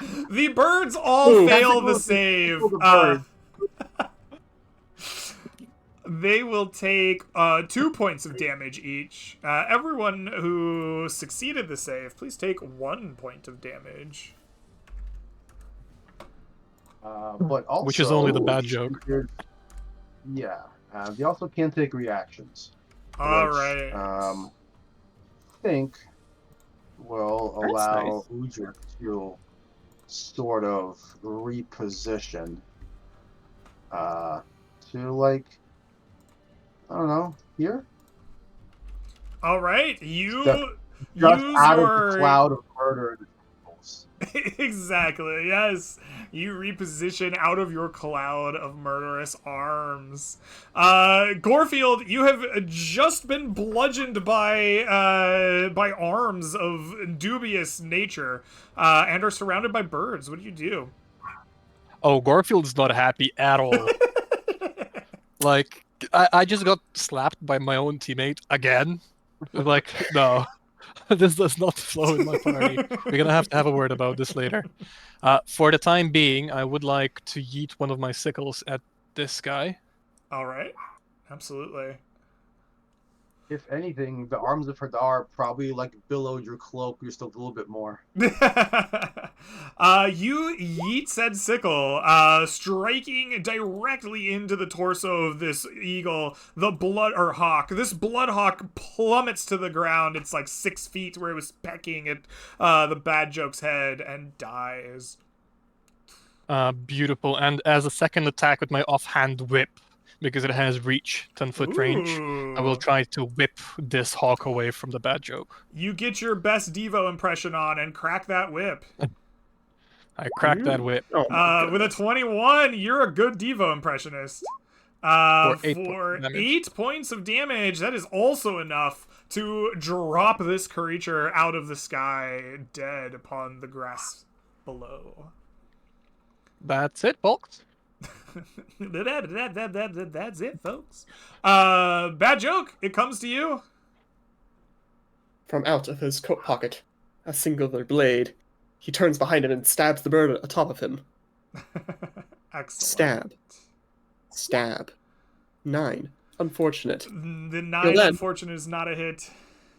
He'll then call out to Dagnabbit. Don't hit him with the hammer. Try and pull out your spanner. You know what that is if you're a mechanic, as I will Bardic Inspiration him. All right, you cast your inspiration and take a little step away from the birds. All right, Dagnab, you hear this mechanic joke in your head. What do you do? So I respond, and you wouldn't be so tough if you were over here taking this heat.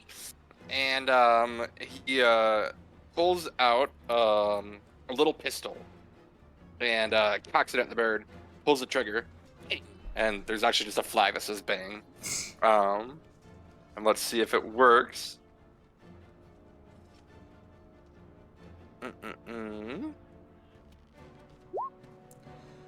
Does that hit? 11. An 11 Have a Bardic Inspiration. does not hit. Oh, I have Bardic? Sorry, can I Would use you like that? to use it? Yeah, go Yes. for it. D6. Yep, 5, 16. That will hit. Your gun says bang, and then you shake it a little bit, and then a hammer comes out and smacks it. Go ahead and roll damage.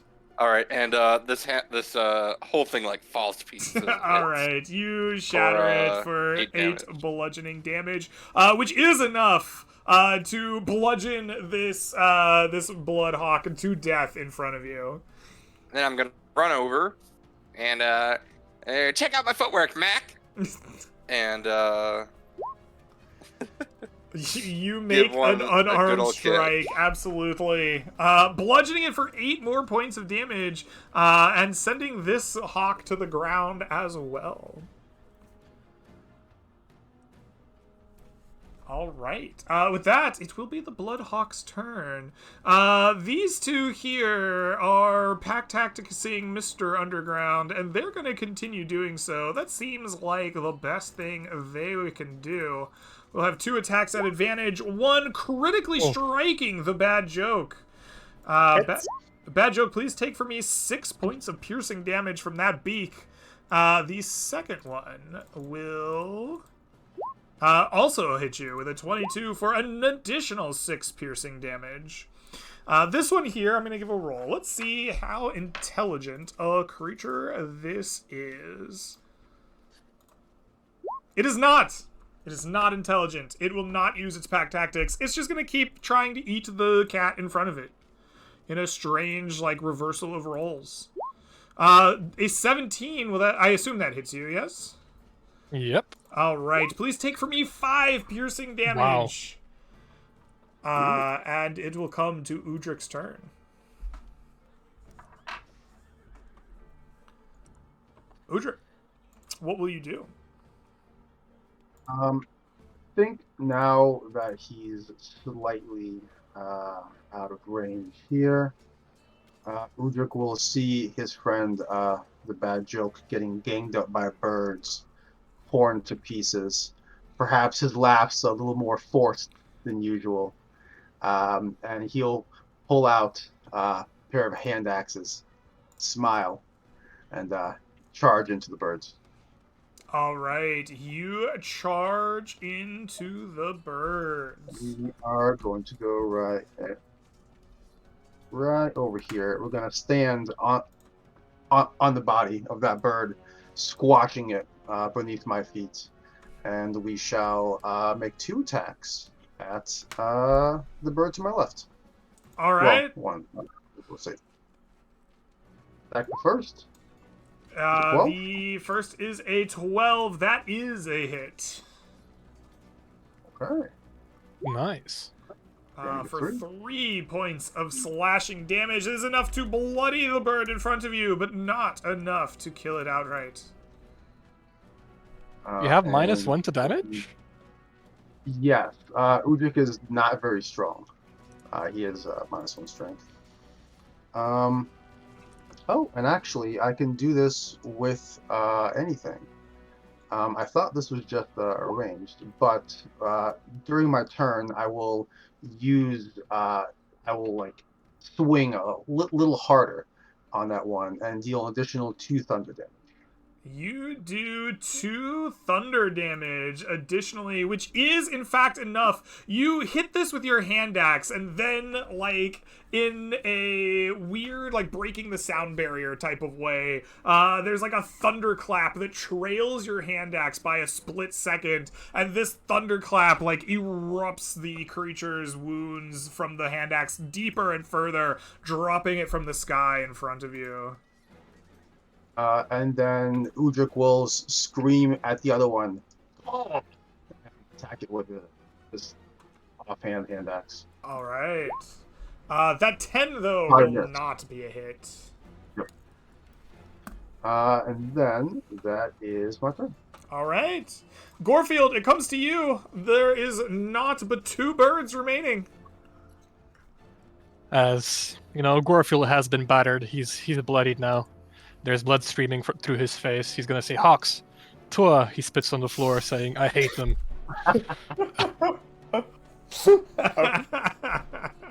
I will attack the one facing me first. Absolutely. You give him the Hawk Tua, but you do not Psychic Blade on that thing. Go for it. And then, as a bonus action, I will try and whip this guy in the face. All right, you take a little step to reposition, and you whip him. And you are a much better Devo impressionist than podcaster, it seems. Go ahead and roll me that damage on your whip attack. For 10 points of damage. Damn. Your whip is super effective. You, like, Indiana Jones the shit out of this hawk, and it drops. All right. That's it? Bad Joke. Only a single hawk remains. What will you do? Ah, these cuts and wounds insults me. I've decided tonight we dine on poultry. He pulls out his second offhand dagger. Stab. Bonus action. Stab. 1d4. Trying to The stab a 10 will flying miss. The bird. 15 will hit. 3 points of damage, however, bloodies the hawk and does not finish it off. Well, that's my turn. All right, Dagnab, are you the one to end this battle? So Dagnab strides on up and pulls out a big, like, funny looking wooden sign that just happens to be on the ground next door. And he goes to swing it, and then he stops and says, "You know, sometimes your conscience bothers me, but not this time." And he goes and swings it. All right. And let's see here. This is going to be That 24. is a 24. I don't think it can survive your damage. Definitely not that much damage. The hawk is brutalized and drops out of the sky. Your Looney Tunes antics once again winning the day.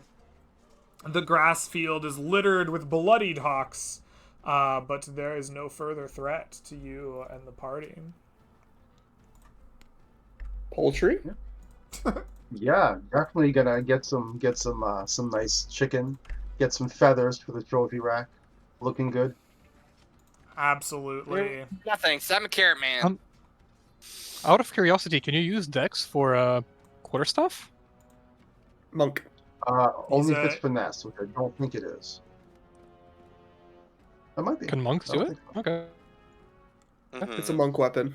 I'm pretty sure Yeah. it's a monk weapon, but I would have to Okay. double check. I can. Okay. It's a simple weapon. Yeah, Nice. all simple weapons without a heavy tag, right? So Mhm. I'm almost certain it's a monk weapon. I've never in my life played a monk, so I would not begin to know. I played So it more why than are a you few doubting monks. me? Why are you doubting me, my I'm friend? just asking you, man. Yeah, no, quarter staff is a classic monk weapon. Yeah. Well then, our foes are defeated. Indeed. Can we have a talk, Mr. is Warlock? there anything Can you interesting never in do that again, please? I don't appreciate being pets without permission, you know? Yeah, after the battle, Udric will go up to the bad joke and Gorefield and say, I'm sorry, I was a little premature." A premature tentacle explosion. That's an apology and a half. Yeah. I'm still It's the problem as you get I'm still older. getting used to his power. And was there anything of notes, like any like trinkets or baubles, like Not valuable with the collection what of was the word? hawks, no. But the meat? How's the meat? I mean, these are hawks. They, it would be like eating any other bird of prey. Oh, totally. Yeah. Hmm. Udric's into it. Udric field dresses 8 bloodhawks in the middle of the plains. Oh, I mean, absolutely. Yeah. I'll hang out. All right. Well, while you field dress those hawks, we're going to go ahead and take a little break here. We've been playing for about 2 hours. We are going to take 5-10 minutes to use the bathroom, get some water, whatever else may be necessary. And we'll be back to finish out this adventure and see what happens next. We'll see you all very soon.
And hello, Internet. Welcome back to Land Beyond the Mist. We are just recovering from a ferocious encounter with a whole flock, I think is what birds are, of hawks. And the party has managed to survive and field dress some hawks for some, I don't know, late night snacks. And we are about to adventure forth. I think the new term for a group of hawks is a tua. If I'm not mistaken. Let's just crows. It's You two call out it a of murder of hawks. crows. Let's call it an uber murder of bloodhawks. An uber murder of bloodhawks. Okay. But you have arrived in this hex, in the kind of greener pastures away from the hills, though everything here still kind of carries a little bit of that reddish discoloration. As you have arrived here, you have 3 exploration points remaining by my count, and it is is it 2? Is 1, I believe. Are we down Should to be 1? one. Okay, I'll Yeah. believe you. Huh? Is it? We traveled 4 times, and one of them was a double point travel. Yeah. So we used 5 out of 6. All right. Oh wow. I must have just been missing one Mhm. there. All right, we have 1 exploration point left. Either way, I need somebody to take it away. Who is it that is leading the party here on the last part of our day? You know what, Gorfield? It's turn for him to go again. It's the 2nd time today. He stops playing with the shivers of his cloak as the sun is setting down. You know, it doesn't shine as much. He's focused. It's time to go. All right, it is time to go. Where will you go? Once again, northeast. We're going to the Hex, where there's going to be a We are carnival on then our eventually. way to the carnival. As the last light of the day begins to fade away, you trek onward, once again leaving kind of the Tarnished Hills a little bit behind. Here you will find a sporadic stretch of discolored trees and ruddy red leaves, some shrubberies, but for the most part, you crunch through, actually less crunching and more stamping through ever greener grasses towards the coast. As you make this track through the last light, I would love for you to make me a encounter roll here, a D100 on our potential table. Could I potentially do something that the party members would absolutely hate and not want me to do? Absolutely. And what is Go that? for it. You know what? Gorfield is eager to get into another fight. He's roaring to go. He's pissed off about the hands of Hadar and about the Hawks. You know, he's bloody, but he's ready to go. He tasted blood already. Could I roll with a plus something to my D100? I will happily let you roll at a plus 10. I'm not gonna give you anything for it, but you can roll at plus 10 for, you know, just being in a Yeah. foul mood. Absolutely. Oh my Well, no one here. despite your foul mood, perhaps the trail of dead and field-dressed hawks you left behind deter anybody from encountering you along the way. And even though you were searching for it, it is a calm day. And you make it to your destination, Hex, without any encounters or interruptions. The last light eventually leaves, though, and you run out of exploration points for the day. You must set up and make camp. As you do so, tell me, party, what is the mood like? What is camp like for the bunch of you as you get ready for your second night out away from Ansham? 1 for me, cast healing word for myself, and 1 also for me, cast a second healing word on himself. All right. Gorfield's pissed off. Nothing's going his way. He's like, I'm gonna protect you, Bad Word, and then Bad Word runs into combat. And then Gorfield gets attacked by his own teammates. He's not happy. The party's falling apart. Ooh. Dagnabbit, everything is going amazingly. It's a wonderful Yeah. time. All I right. think would you make like an insight check to see how if he's like is Gorfield really like obviously like upset about this? Is he giving off like actually pissed off like vibes? Oh yeah, absolutely. You saw him trudge through the woods, like not even looking around. He's just like beelining, you know. He's Where are livid. you? Where are you? We're here. Exactly. Think. I think Udrix is competent enough to realize that maybe in the heat of battle he injured his companion and it still stings him. So he's gonna try and help you with little things here and there with camp. Maybe he'll get your old tent or your sleeping roll. It'll set up more nice. Maybe he'll help you uh, give you like a fatter chunk of Bloodhawk, thigh or whatever, and try to like do his best to kind of you know, be a little nicer to you as a way of apology. He doesn't really say. He's not gonna say like, "I'm sorry for hurting you with my arms of Hadar during the battle," But he's gonna do things to express, remorse. Yeah. As you start helping me through the camp, as my mood kind of alleviates a little bit, it just gets better. I pat you on the back and I give you a compliment. It's like it's not your fault you're weak of mind and body. You did what you think is right. I can't blame you for that. Udrix kind of nods and says, I've been alone for so long. It's difficult with people." Good thing I'm a cat. And as they make up, Dagnab appears in the frame and says, "All's well that ends well," and then like smashes like a big lasagna into Gorfield's face. Where'd you get I didn't know you were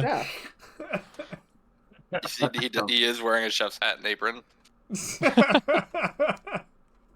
Gorfield was Gorfield's gonna momentarily be a- very upset and then realized it was lasagna and everything was okay.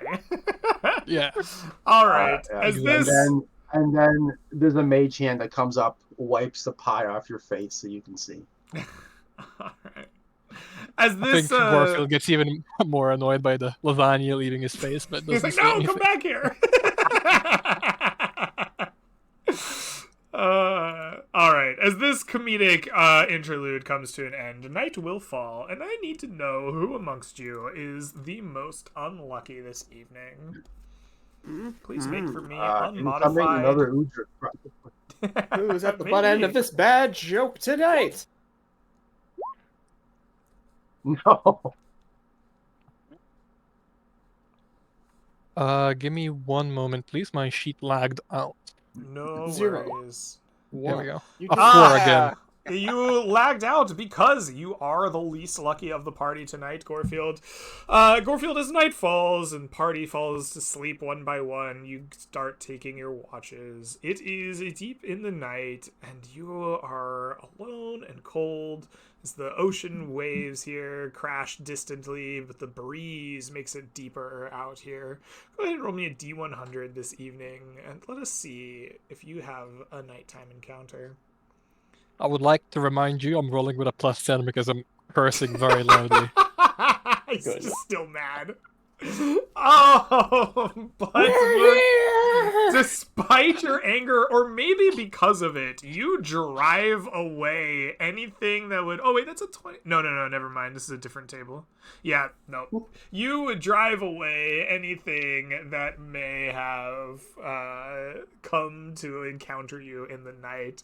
And after you get your screams out, the next morning will come. I want each of you to mark off one ration for your rest. Afterwards, go ahead and you may use any number of hit dice in your pool to regain hit points, should you desire. You may also regain any spells or class features associated with a long rest in the player's handbook. You may then recover 1/2 of your hit dice pool rounded up to be used in the next day of adventure. As well, the party will gain 6 more exploration points for this coming morning. 6 exploration points? 6 per day. Oh. And at a normal pace? Every Oh, day you get okay. 6 exploration points.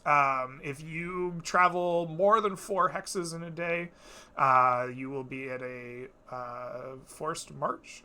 A forced march requires you to take some exhaustion, I believe. I'd have to go look for it. Oh. But you have 6 points every day to use as you desire. Didn't we move 5 hexes yesterday, or was it only 4? Did you use 5 hexes? We did. I didn't realize that would I encourage Did we do luxury. that? miscounted. I thought you went from. I thought you went from We did here 2, to here. 3, right? 4, These 4? 5, 6. Oh, you started down here. Okay. Yes. I thought you So just 1, moved 2, these 3, 4. 4, 5. Okay. 5. Okay. Well, let us take a look at our travel and resting rules. I miscounted the hexes you were moving through. I A did forced not realize. march. Let us read. Each hex is roughly 6 miles across, about 32 square miles in area. This means a party moving at a regular pace can move through 4 hexes in a single day of travel. If your party moves through more than 4 hexes in a single day, the party is considered to be moving at a forced march for each travel action taken after moving through more than 4 hexes. This includes blah blah blah. While traveling at a forced march, the party leader will take 8 dex or dice rolls from the travel action at either encounter at disadvantage. There was no checks or dice rolls required from your travel action, so this didn't matter. You would have had disadvantage on them, though. Ooh. I rolled a +10 as well, so. Oh, you did roll a +10, yeah. Any checks Nice. or dice rolls? Yep. That is what it is. All right. All right, so Well, we're good. you wake up the next day having force marched. You are fine. You have 6 exploration points once more. It is dawn, and it is time for a party leader to be chosen once more. Who will it be today? The bad jokes should lead us to where the Yes. carnival is going to be set To the up. promised land of where we will eventually Through have the that carnival. promised land. Excellent. So you move into the coastlands. This will cost you 1 exploration point. This will go to 5. And you will make your way to a kind of little inlet. I would ask you to roll an encounter, but it is very clear to you very quickly that you do not need to roll an encounter. Caravan tracks have rolled through here. You see grassland stomped down by hooves, and there are like bands of adventurers that you just keep running into that are running around killing anything they can find. They're like, we got some bears earlier. I found a mechanical thing. It took my thumb. And there are just like hundreds of people everywhere clearing this hex out along the path, and they're like, oh, it's the guy, he promised us a carnival, let's go, it's coming soon, boys, I can feel it in my blood. It's And as you make your way through this hex, eventually you will find the beginnings of an outpost. It is not currently constructed or completed. You are still technically in the wilds, but there are hundreds of you adventurers, some of them split up, traveling around these 32-ish square miles, killing things. Some people constructing. There's multiple carriages here. They're like, we need to build a docks. How is the carnival going to get here with no docks? And they're like trying to get plans going. It is a wild and strange scene here. And the mood is high. They had a lot of success getting here. And they are like excited for the carnival. They are gonna make a city so that they can see a carnival. Oh dear. We should all go south before anyone starts asking too many questions. What have you Their done? Enthusiasm. I think colonizing. Udric will try to mingle with a couple people on like the outside of the group. He's not gonna go into the herd of people because that's not his jam. But he's gonna excitedly chit chat with a couple others. Like, we killed a flying antler deer creature and a Whoa! clockwork thing. You killed a flying deer creature? Man, I only got this, like, strange, like, little chittering ant thing. He holds up, like, a rust monster head. It's, like, still dripping with some, like, sand. It's like, there was, like, 5 of these things. It ate a sword, bro. It's unreal, like, in 2 bites. wow, that's amazing, Udrich says. And he, Almost like, as quick as I can gets eat a very, carrot. like, battle stories with this guy and, like, fist bump him and all that. Yeah. Oh man, I'm so excited for this carnival. I couldn't imagine what would happen if there was no carnival here. Oh, imagine that silly thing happening. Yeah, I'm looking forward to it too. I hear it's gonna be great. Me too. Oh, it's gonna be the best, I promise. Now, come along with me, Udric. We have still the rest of the day to go through. Oh yes. Just like I'm pushing. gonna adventure over here. You can adventure over there, Fred. Yeah. We'll clear out the northeast. Yeah. Yep. All right. So, what do we actually long- need to do here, Greg? Nothing. Don't worry. You I'm are- going to find some very competent people that will help entertain them. Well, I guess to answer your question more thoroughly, mechanically, nothing. An outpost will be built here at the end of the session. You have essentially hired hundreds of adventurers to clear out this hex and build an outpost, and then like live in it and defend it. So normally we would have to clear it out ourselves, but because there were promises carnival, No, they did no, it for you've us. you've spent the gold. You're making this happen. You spent the gold. You spent the resources. People are going there. You have promised them a carnival. You could try to put it on for them in some way to make a carnival happen. But that's gonna be something that reflects on the bad joke more so than the three of you. What do you need to do here? The answer is you need to do nothing, but optionally, you could try to put on a carnival. The answer to your question, my fellow companions, is when do you think they will realize it's all just a bad joke? What are you talking about? I'm looking for a carnival. I have a question about that. Greg, is it possible to build an addition in an outpost? Can we build a gambling den out here, for No. example? You can Only defenses. You can build defenses at an outpost to raise its security level, but you cannot build like city additions. It's not. I said they're building a city, but it's not actually a city. This is essentially a fort that is gonna like defend itself in the wilds, so people can rest at it and stuff. One more question about outposts, because this is the Sure. very first one we're building. Yeah. Is if we get to the outpost, let's say we're going straight up north, even further down to the mountains or whatever, would an outpost refill our food for us? Yes. Oh, nice. Can we explore like- this it's like a hex full while we're reset, here, basically. or is there nothing to explore? There's adventurers here.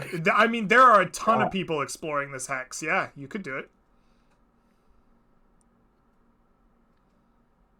It's got to be a Well, hard I- chance to find some easy I pickings for said us. we were going to adventure over here. We should adventure over here to the left, and our friends will adventure to the right. Okay. Which is Universal South. I Out of game, respect there's your probably effort. too many people here are not allowed to explore.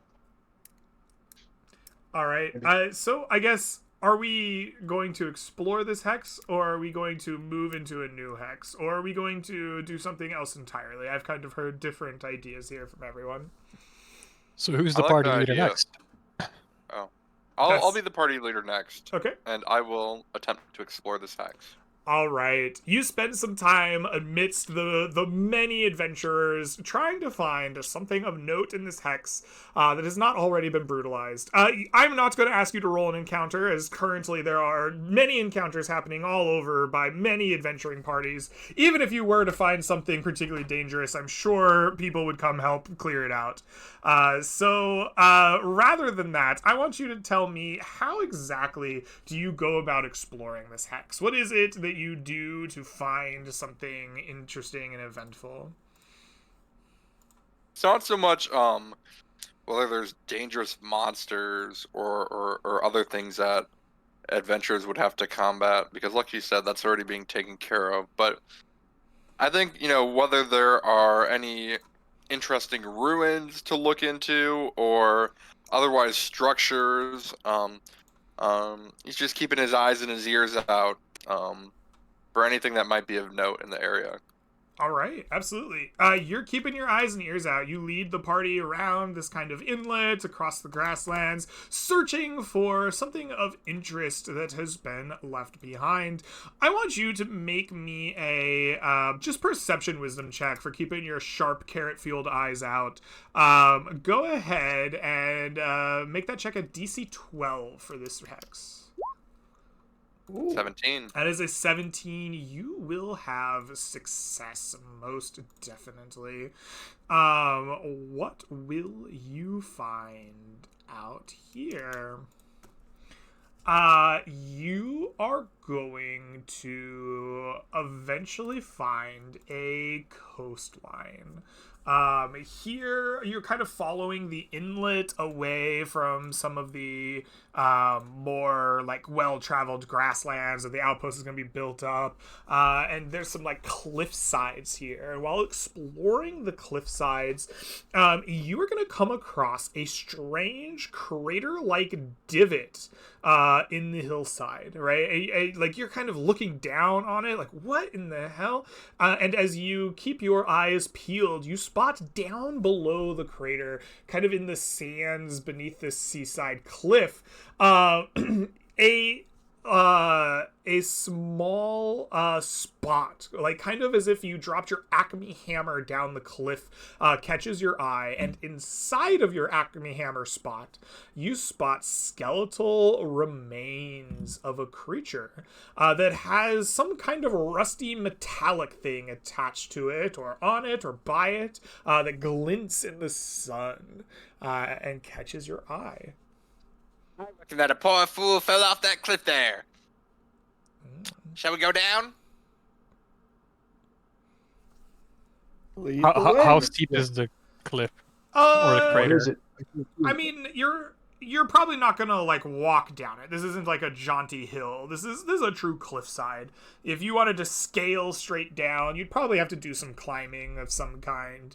How high is it? We're probably talking a couple hundred feet, maybe a little bit less than a couple hundred. I will bring up to the party the idea, like, we can climb down, but the question is, I can escape because I can climb back up, but if the skeleton comes to life and we need to run, are you guys gonna be okay? I'll be gone before you know it. You want me to abandon you? If I die, yeah. Never. If All I'm right, dead, fine you can with do me. whatever you want. Okay. That's fine with me. All right, but first, If you You're a fall, good- I will bring you and your beautiful cloak back home.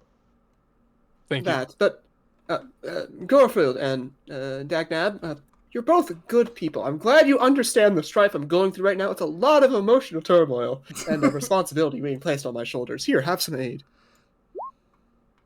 Thank you. I would also suggest that you guys, once we get down to the bottom of the cliff or the base of the cliff, you let me try and scout out whatever that is. Sure. Of course. You already see that he's working his way down there. I'll probably overtake you because I have an actual climbing speed, so I can just zoom past you, but... And then you see he's using like a Wile E. Coyote suit to like glide down. All right, you guys can attempt to scale this cliff. There's not really a lot of danger associated with scaling this cliff. While it is something you have to climb and do and put energy into, I'm not going to make you roll for it. You will eventually climb down this cliff. We could argue about whether the Looney Tunes glider or the cat-like climb speed is faster, but eventually you will both reach the bottom of this cliff. Here it will take you very little time to find the actually quite large divot in the sand, in the center of which sits the skeletal remains. As you are closer to them now, you can see that these skeletal remains are lizard-like, some kind of lizard-like creature, from its like kind of claws to the like shape of its snout to the like tail on its spine. But interestingly enough, these skeletal remains have a pair of rusty mechanical wings, seemingly attached to the spine of this lizard-like skeleton. Despite their age and the like heavy rust that clings to the metal, they still seem as if they are mostly intact and, to your minds, even possibly functional. He didn't buy Acme branded products. It does not have an Acme brand on it, no. This seems different than the oddities that you have in your bag.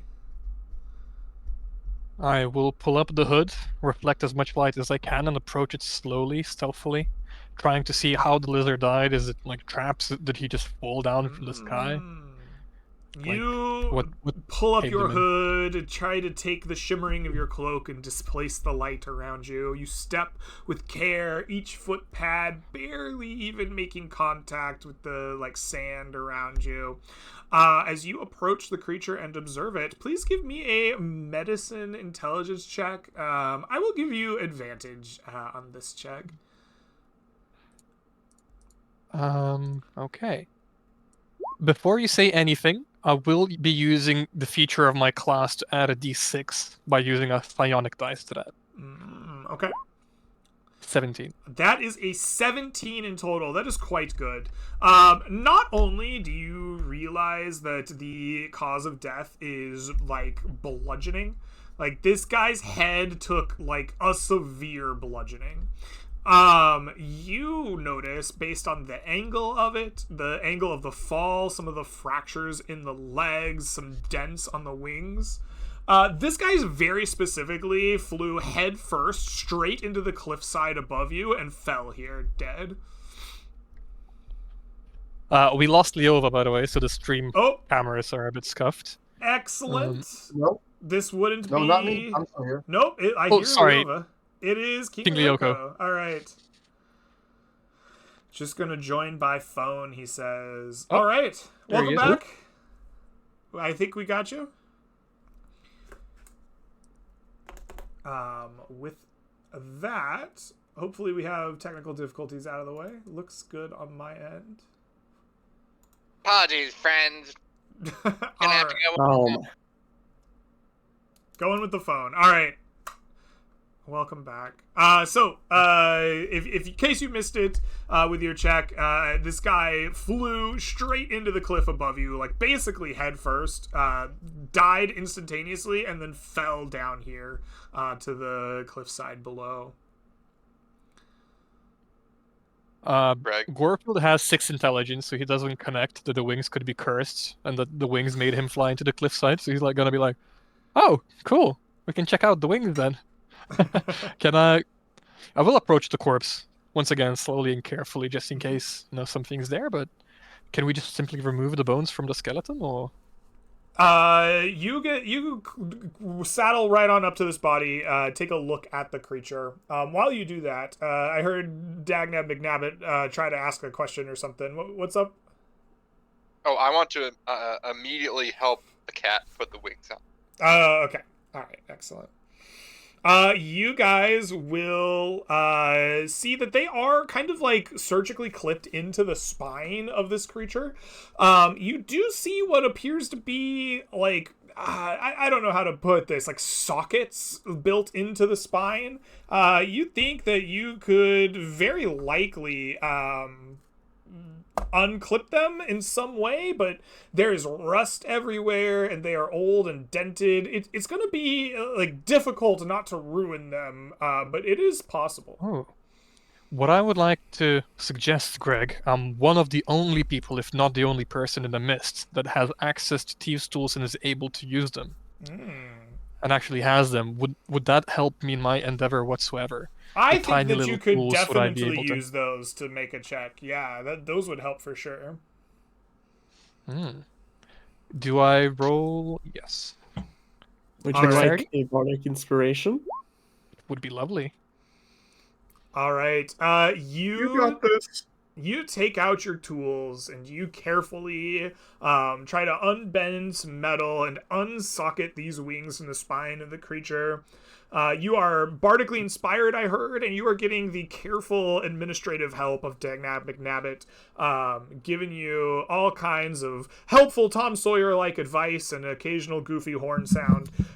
So I would like for you to roll me a Thieves skill check at advantage. Your DC, given appropriate tools, will be 10.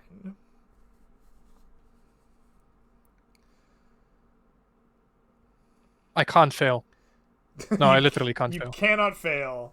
You Okay. can fail. Sorry, so Now he's I'll gonna win. re-roll it. So roll d20 plus 8 plus d4, and roll d20 plus 4 plus 8 plus d4. Excellent. Oh my goodness. You successfully unclip these wings.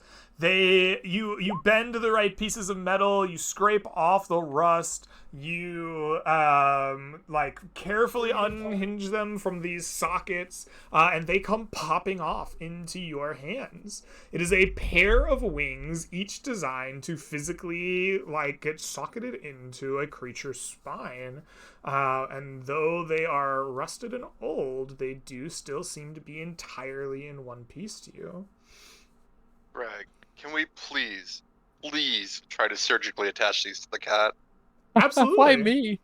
Why me? If a creature would like to have them surgically attached to their spine, we can definitely make a roll for that. Are you asking Oh. me to engage in surgery upon this cat? Yes, please. I beg of you. The I cat really is want scared and that. confused. Cat is scared and I confused. can do it. I've got a 4 in medicine. Udrik will kind of like get between Gorefield and the others and look back at you like, you want wings? I don't know, maybe, but not by surgery. I don't know. Okay. All right, He do doesn't me. want wings. Wait. Waiting? We're waiting. 1, 2, 3. I'm waiting. We're waiting. Leova, you're muted, I think. Oh, okay. Well, I'll do it. No, Put 'em on, put 'em on like an out of game level, Udrik is trying to enforce consent. Like, hey, don't. Yeah, he's Oh. waiting to see what the others have to say. The one thing I'm very scared of out of character is that these wings are cursed, and that's why the lizard died by flying into the cliff, right? Lost control or something. Guys, I have a level 1 character. I am more than willing to test these out. Well, you need someone trained in the arts of medicine, and I know my way around a scalpel. All Right. This right. dagger is not a Perfect. scalpel. I can't believe we're doing this. Usually people are kicking and screaming. All right. Lay down on the sand for us. All right, so Are you ready like I'm at a massage parlor? Dagnab McNabbit, you have volunteered to have mechanical wings attached to your character. I would like for you to give me a Constitution saving throw.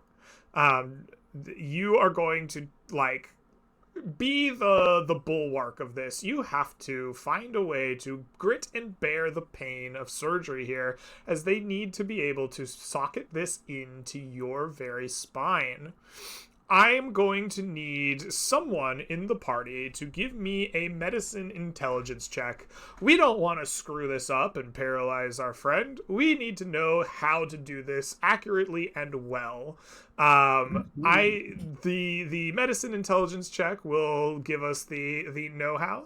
I need someone from the party to give me an arcana or other magic check. These are not regular wings. These are imbued with some kind of magic. Though they work in the spine, we must make sure that the sacred rituals, the right unctions, the right ley lines are used. Somehow these need to connect. We need to know that they are magical and working properly.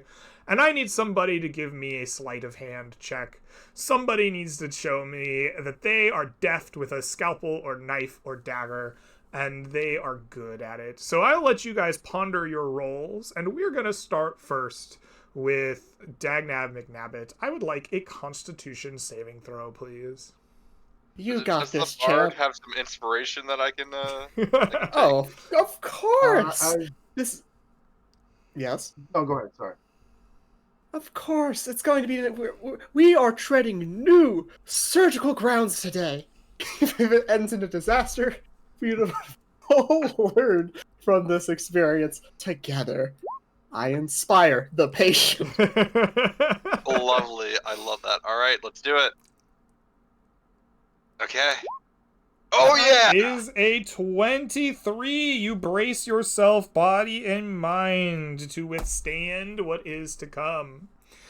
Who is giving me our knowledge medical? Who is telling us the right way to do this surgery? I am trained in the art of medicine. What about any of you? I have a -2. Yeah, I have a question, Greg. Yeah. Possibly with a follow-up question. As Udrik is trained in medicine, can he help the bad joke with the surgery? I have 4 different checks here for 4 characters. I want each Okay. of you to be doing Perfect. one of them, probably. Sounds good. And then the follow-up question to that is, in an attempt to help in the medical taking and the setting and the well-being of this operation, can Udrik like pour like a healing potion directly onto the spine as it's being grafted to try and like help things kind of knit together a little better? I think you could probably do that to assist in the sleight of hand roll in some way. Yeah. All right. Yeah, either in sleight of hand or maybe medicine or wherever, Well, the medicine intelligence check is to tell us how to do it. The arcana check of some kind is to tell us how to do it. The sleight of hand check is doing it. So In that case, I would like the potion to be attached to that roll. who here is trained in So then- Arcana before we go any further? I have a -2. I can Nope. do medicine at +0 trained or sleight of hand at +2. I think that Alright. roll should also get I'll- a bardic inspiration. I will Leova, take care. sorry, just to remind you, Leova, he's asking for a medicine intelligence, not medicine wisdom. You have a -3 intelligence. You're not rolling Oh, at then it's 0. worse. Then it's worse. Yeah. All right. I will handle the medicine. One of you will handle the Arcana. You fight like you have a lot of little tricks up your sleeve, so you probably are aware about the inner workings of one's magical lines in their body. You can do that, and I will help you with that. But first, we must prepare the patient. I will do the medicine. All right. Go ahead and give me that medicine intelligence check, please. It's just the proficiency.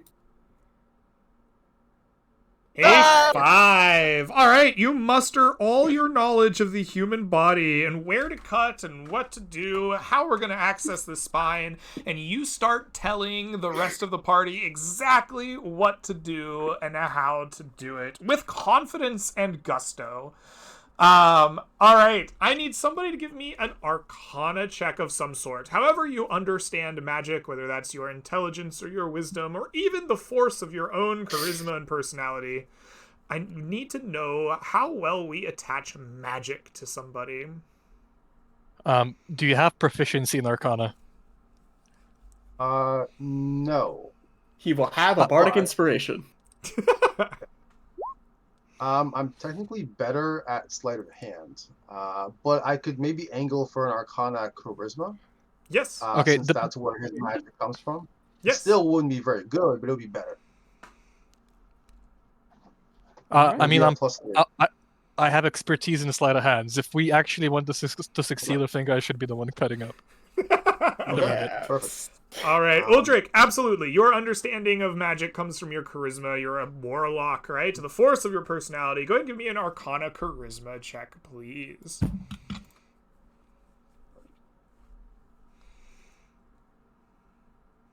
It is an Roll 8. that Would you D6. like to use your bardic inspiration?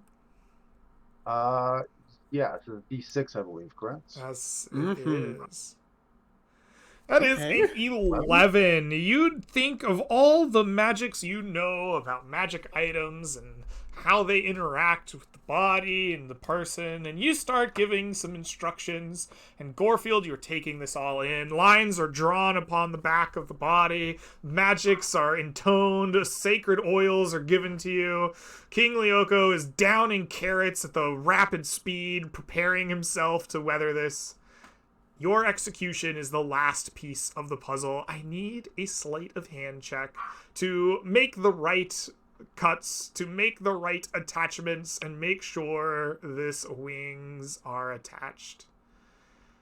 Gorefield is like, I didn't think I would get to do this for free, let alone him ask me to do it. So as I pull out a dagger and kind of, I'm surprised as Great well. inspiration there. No, I'll actually help him and do my Snip, best snip, on this. snip. All right. That is a natural 1, weaving you with a 9.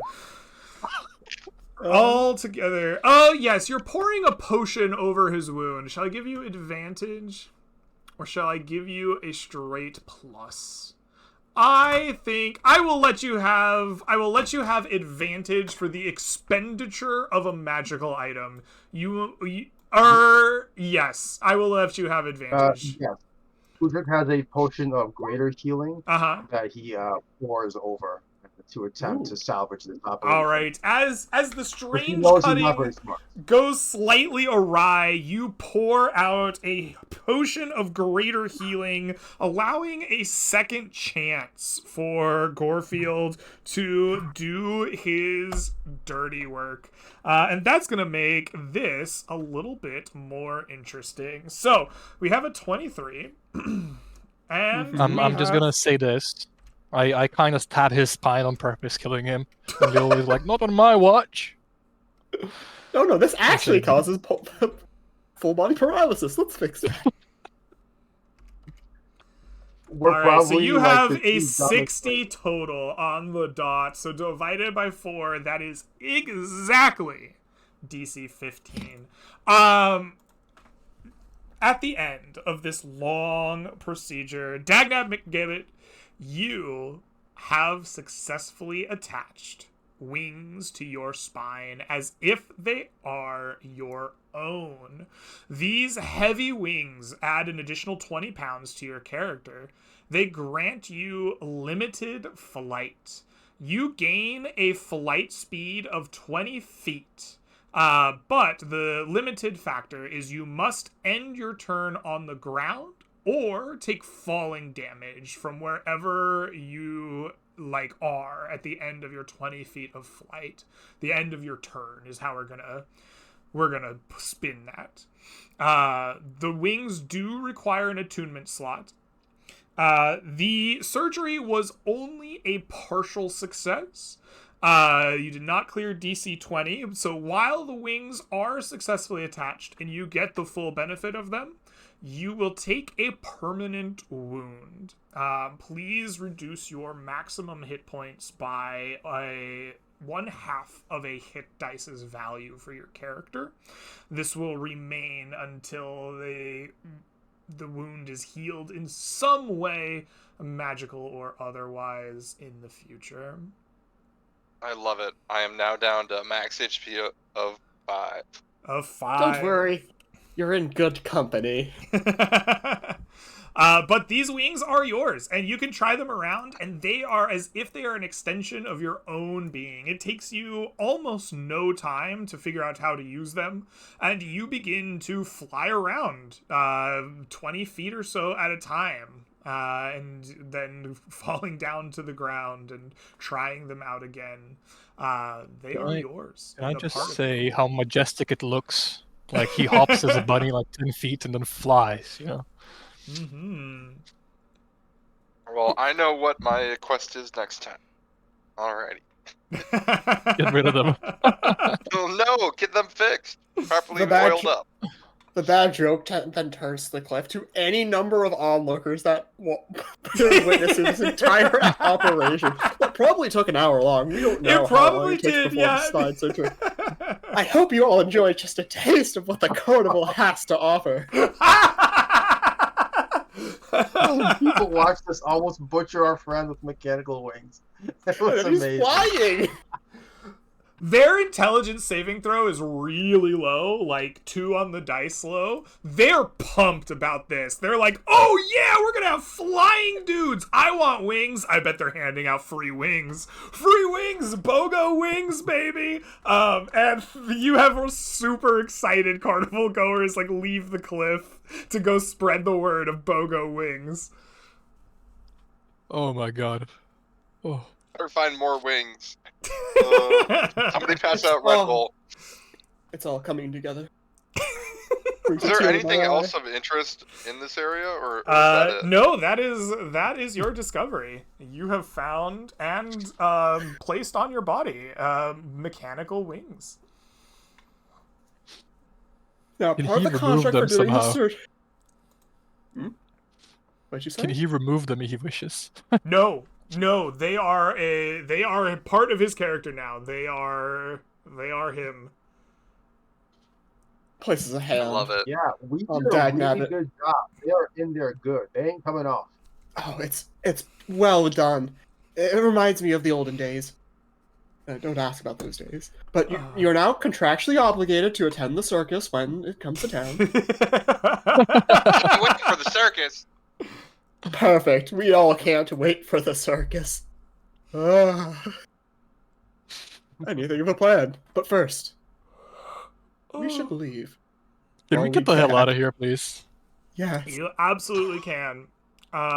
It is too bad that the outpost is not finished. Otherwise, you could have just ended your session here. But Oh. the outpost is not finished. So we have 4 points left in the day that can be used after your movement and your exploration here. Who would like to lead us on the way out? I suggest we get headed home. I shall lead us south. All It's right. Udric's turn, no? You took us here just now. Oh, that is true. was It either is me or either the, flying rabbit. Uldric or Gorefield. Yeah, Udric will lead the party out, doing his best to not only keep the beautiful flowing cloak of Gorefield in sight, but now the majestic wings of Dagnab in sight, as he eyes them with, a little bit of jealousy, like, oh man, I want cool wings too. Greg, I have a yeah, question we'll- for you. Yes, sir. So a couple sessions ago, I got a potion of greater healing. It was called something else, but I named it this way, so it's easier for me to remember. But it's a divine potion from some sort of an evil god. Would that help him with a wound caused by the wings if I allowed him to drink it? Yes. There's a that potion has a very specific name. My brain has fallen Potion of apart. It's like Divine divine Restoration? providence or something. Yes, that. Yeah. That provides a use of greater restoration, I believe. Which yes, that potion would take away his wound. Ooh. Yeah, I- what's up, Doc? Got some funny juice?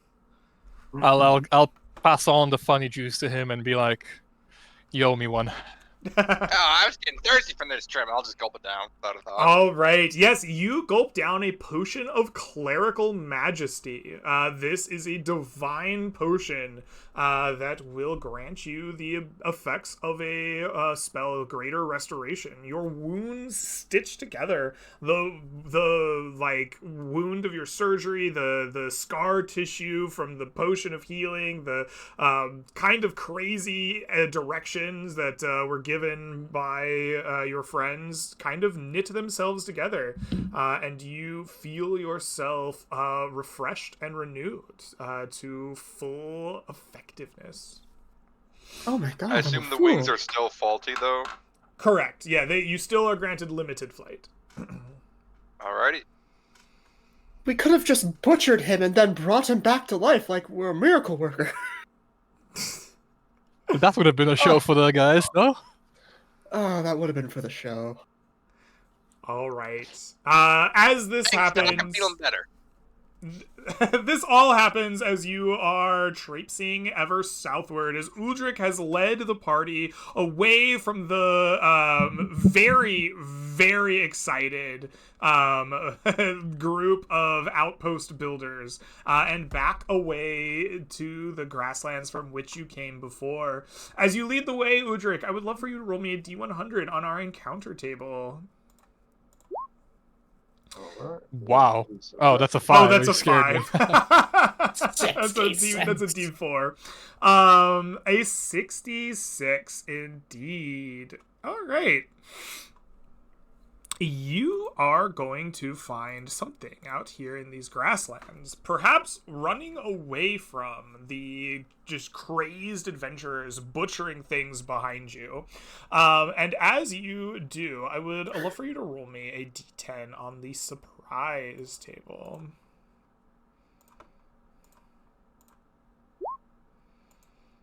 That is a 3, so you are in fact not the people with initiative here, as you are making your way through these hills. On a 3, the monsters get vision first.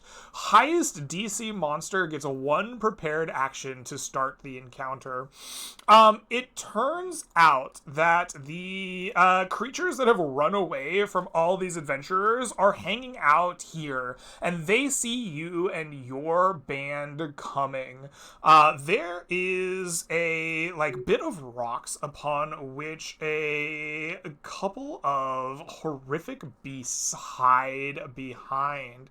There is an immense large creature of twirled horns, twisted talons, beaks, claws, feathers, and fur that steps around the rocks, flanked behind by smaller, lesser creatures, also twisted of animalistic ferocity and strangeness, a true amalgamation of horror.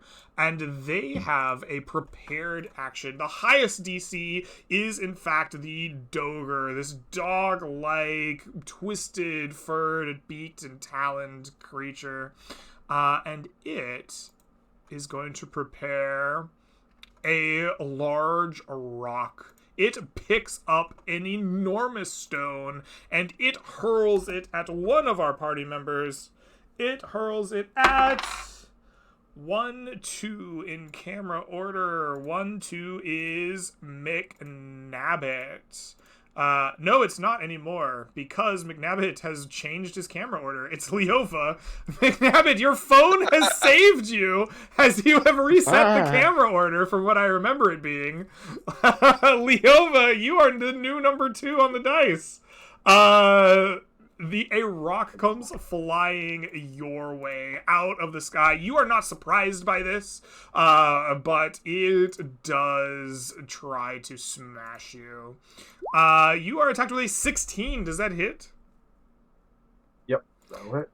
This will do 7 bludgeoning damage to you as you whirl yourself around and you ready for combat. Everyone, roll me initiative.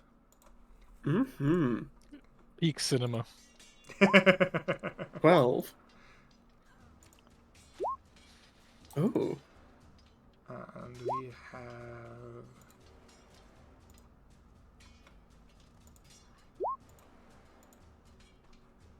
All right, this will bring our turn order around.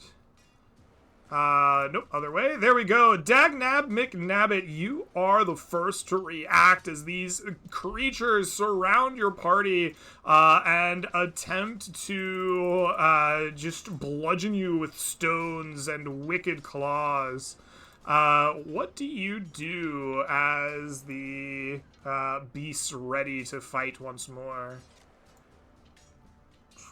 This wascally rabbit will handle the little one. And he's gonna hop over to here, and he is going to let's see here. So this time, what he does is he brings out a giant mouse trap, and sort of pushes the guy onto it.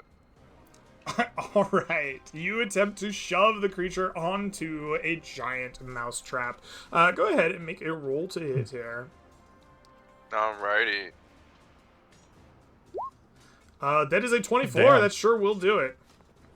And I am going to break this giant mousetrap, dealing a max of 12 damage.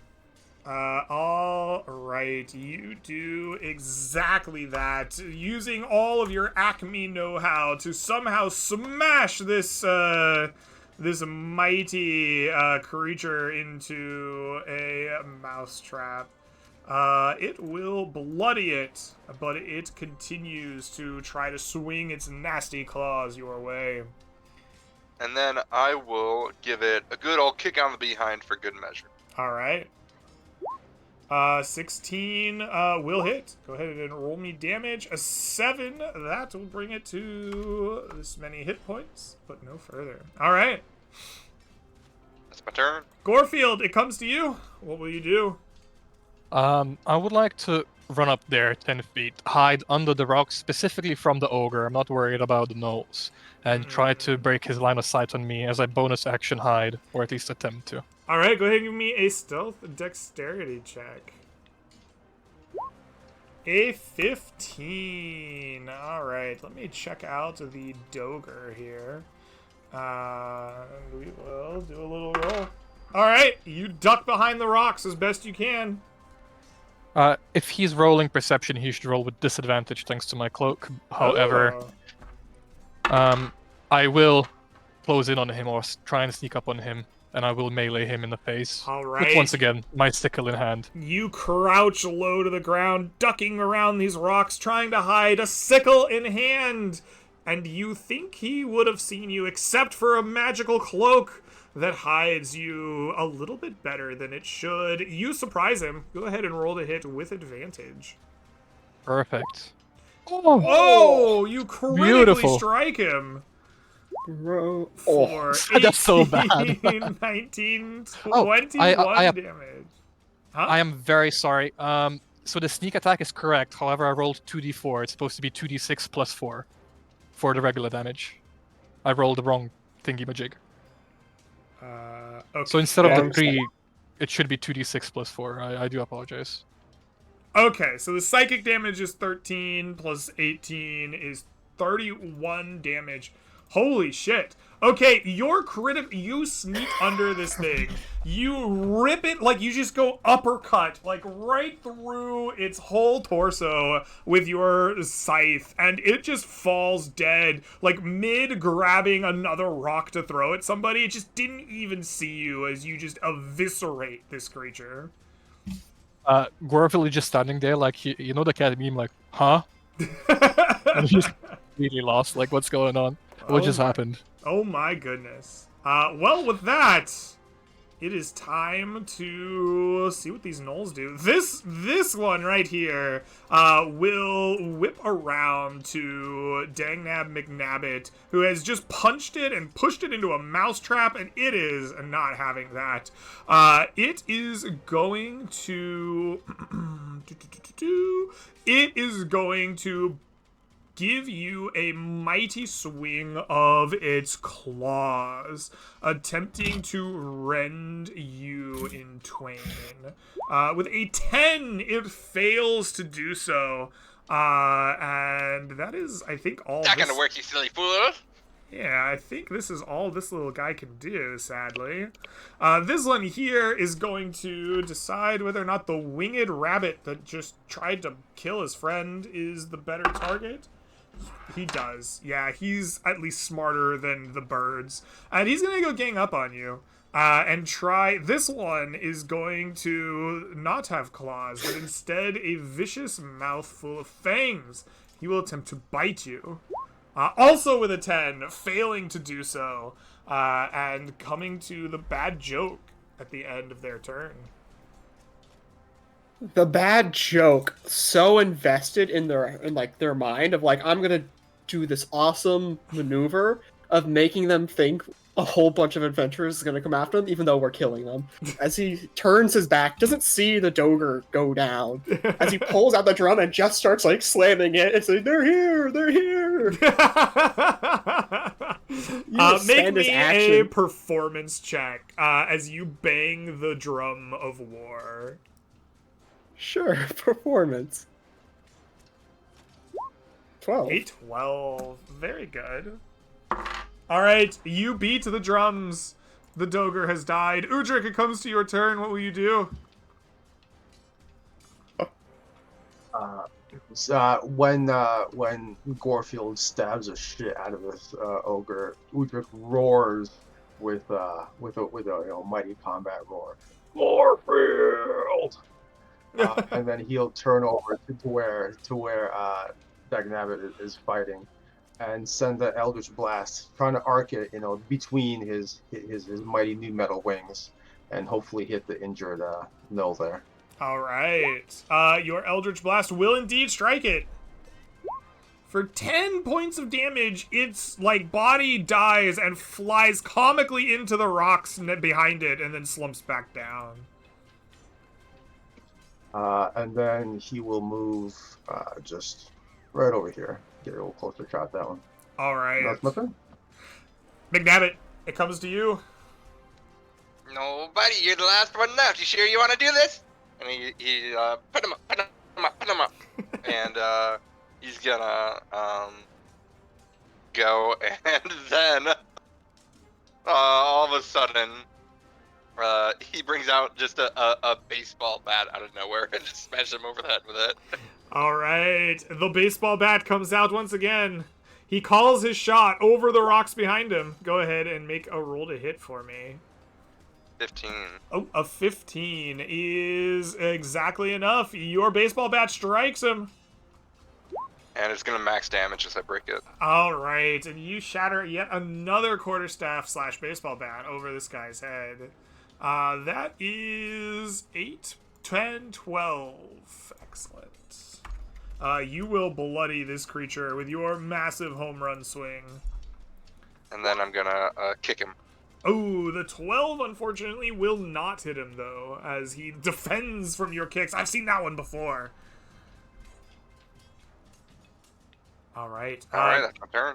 Gorefield, it will come to you then instead. Yeah. For the very first time, Gorefield thinks to himself, and he's like, wait, hold up a minute. That's an ogre, those are gnolls. Is this the first time anybody's fighting actually sentient creatures capable of speech? But he's a 6 intelligence cat, he doesn't think about it too much, and he goes and kills the gnoll. Okay. Go ahead and make a roll to hit here. That is a 22, that is 16 damage, that is enough to kill it. The battle will come to an end, and within, a few minutes, actually, of the battle coming to an end, you have, a little bit of time to do something beforehand, but a group of adventurers will crest the hill behind you, they're over here! I heard drums! We're gonna fight things! And then get very disappointed when they see you've already taken care of everything. Oh, good work, buddies! That they start marching off. I give them the cat thumbs up, the claws. Yeah, Udrik will welcome them and say, "Thank you for coming to our rescue, friends. This time we had it." Oh, no problem, man. Can't do everything by yourself around here. Gotta keep everybody close. All right, man. I'll see you at the carnival. If anything happens, Oh, look at this. happens, we'll be He's there got next the time. wings. Look at these wings. I'm sorry. What were you saying while I was lost in the sauce? No, yeah, just adding to the sauce. Okay, good. The combat will end and those people will leave you alone. As a point of kind of order, I know I said, oh, I have seen that one before, but these creatures do not actually speak to you. While they are a half ogre and a gnoll and stat block, they are something that you have not seen. Gnolls and ogres and half ogres you have fought, and probably the lands that you came here from. These are something else. They share the stat blocks, but they are twisted nightmares of like amalgams, like fur, talons, beaks, horns, fangs, claws. Whatever they were before, they are not that now, nor do they speak or share some kind of obvious sentience with you. Do they have anything on them? They do not. This is a none for gold encounter. These seem And to have did just the larger been. guy? I'm sorry. Oh, sorry. Go ahead. They I seem was to going to just. ask if the larger ogre had like a club or anything like that similar. No, he picked up rocks to throw at you, and he had vicious claws, but no club or axe. These seem to not have anything on them. They seem to have been running away from your like fellow adventurers and did not bring anything with them. Okay. All right. All in a day's work. Udrik will still take a couple teeth and claws for his trophy rack. And now it now contains horns from Periton, bits from it will, soon contain those things. As he builds up his Absolutely. little He's just trophy gonna rack. like wear a giant trophy rack at some point. Oh yeah, Udrik's definitely going for that like jungle guy wearing like teeth and like covered in like things kind of vibe. Sure thing. Well, you begin your way there. Eventually, the party will get all the way away from the full band of adventurers, out on their own once more, and fully into this hex the other way. You have 4 exploration points left after this, and have successfully arrived southward. Who will be leading us for our next leg of the journey? I believe care of it. Gorford would. Oh, Oh. go ahead. Okay, cool. Let's see here. We're gonna go into the woods. All right. Let's take a look at this hex real quick. I'm gonna pull this away just so I can look at it. This hex looks to be. I think this hex looks to be majority grassland, even though you are technically in the woods. I'm only gonna count you 1 point. Here you will move into the like strange trees that you've seen before. They're discolored from time to time and place to place. The farther you go deeper into them, the farther west that you go, the more this discoloration is noticeable, the more the reddish hue of the bark and the leaves that have fallen and that remain on the trees is seen. The grasses here, with each step you take, grow a little less hale and hardy, a little more dusty and red and dry. But you still remain in a largely greener area. As you pass from tree to tree to copse to grassland to copse of trees again, the shadows pass by and the day commences. As you do this, go ahead and roll me a d100 on our potential encounter table here.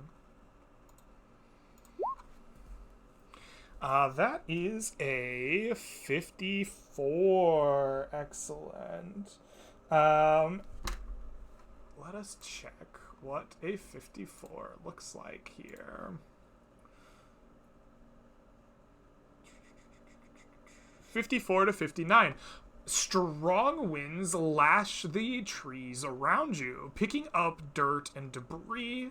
The swirling winds cause a dust storm, limiting line of sight and stinging exposed skin. It's almost like we may have rolled this once before. Tell me, Dagnab McNabbit, as you are struck by a very familiar windstorm, these trees acting like the hills, causing the winds to slash and sting and pick up debris and sticks and like sharp, dry grasses. How do you overcome this or avoid it to make sure the party does not become exhausted in this windstorm?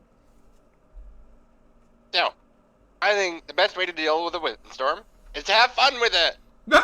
And we are going to do a little fly around. And I'm going to use the windstorm as a way to boost my wings and do some fun acrobatic performances with it. All right, you're going to use the winds to boost your wings and use acrobatics to pick up your party and take them away from the swirling winds. Go ahead and make me an acrobatics strength check, as you're going to require some amount of physical exertion to pick up and move your party members around, despite the acrobatic nature of your wings. Your DC is going to be 11. All right, so that's going to be this, I believe. Nope. Oh, a 6. Despite your best efforts and the fun it is to swirl around the wings, you have a great time. But the party is heavy, and they are not easily moved around, exposed to this. You dance around the winds and you push your party around, but at the end of it, everyone is left exhausted and tired and full of stinging cuts and slashes on exposed skin and fur. I want everyone to take 1 level of exhaustion at the end of this. Oh, it's unfortunate it's not a wound. Would I have been able to break armor or something? That's only a -1. Also, I just imagine just like Dagnabbit flying just above the tree line while he's carrying someone, says someone, runs into the bushes of like all the leaves and branches, and they come out just impaled. Exactly. That's exactly what happens. Yes. All right. You finish your trek though through this hex, or you arrive fully in it, exhausted and tired and a little beat up, but had a good time flying around on your wings. You have 3 exploration points left as a party. You have moved 3 hexes total today. You have another one left before any problems happen. Who's gonna lead the party here on our next phase of adventuring? Are you guys happy for Gorefield to explore? Yes. Perfect. Sure. So that is what we're doing. All right. Gorefield, you are exploring. We will spend our 1 exploration point here to check out the hex that you are in. Tell me, what is it that you do, Gorefield, as a party leader to explore this hex and figure out what it is that might be found here? What is the plan of action to explore? Absolutely. So as we're like in the middle of woods, or well, woody area with some shrubbery and whatnot, it doesn't look like there's a lot of water in the area. So what I would like to do is maybe, stealthily follow birds or rats or whatever, maybe to a water area where there's some sort of creatures or some sort of a building or some sort of things, because animals tend to follow the same roads, and there's usually things along the road that might be interesting. That sounds reasonable. You try to find wooded areas with water or some kind of building out here using your survival. Before we resolve that, though, there is a chance that your exploration through this hex, searching it very consistently, might find you in danger. Would you please roll me a D100 on our encounter table here? That is a 64. That encounter we literally just did last time, right? Want me to re-roll it? Our encounter 64 to 66. Yep, you had a 66. This is a 64. No, this encounter has been encountered here. You find no threats here in this particular hex during your investigation. You wander through looking for buildings, for water, for something interesting. Go ahead and roll me a survival wisdom check here. Your DC is going to be 12. Perfect. There we go. So this is going to be at -1, and if I fail, I can add a d6 to it. So that's an 8. D6 from what? So I have the psychic dice that if I fail any check that I have a proficiency in, which I do have survival proficiency, it allows me to add a d6 in hopes of succeeding the check. Okay. Or does exploration checks not work with the No, that's feature? fine. That's like your own character's thing, right? Yeah, that's fine. Totally. So we're hoping for a 6 in here. That is No, for a a 4, but we fail. 12. That will. I have exhaustion for a -1. You have exhaustion for a -1. That is an 11.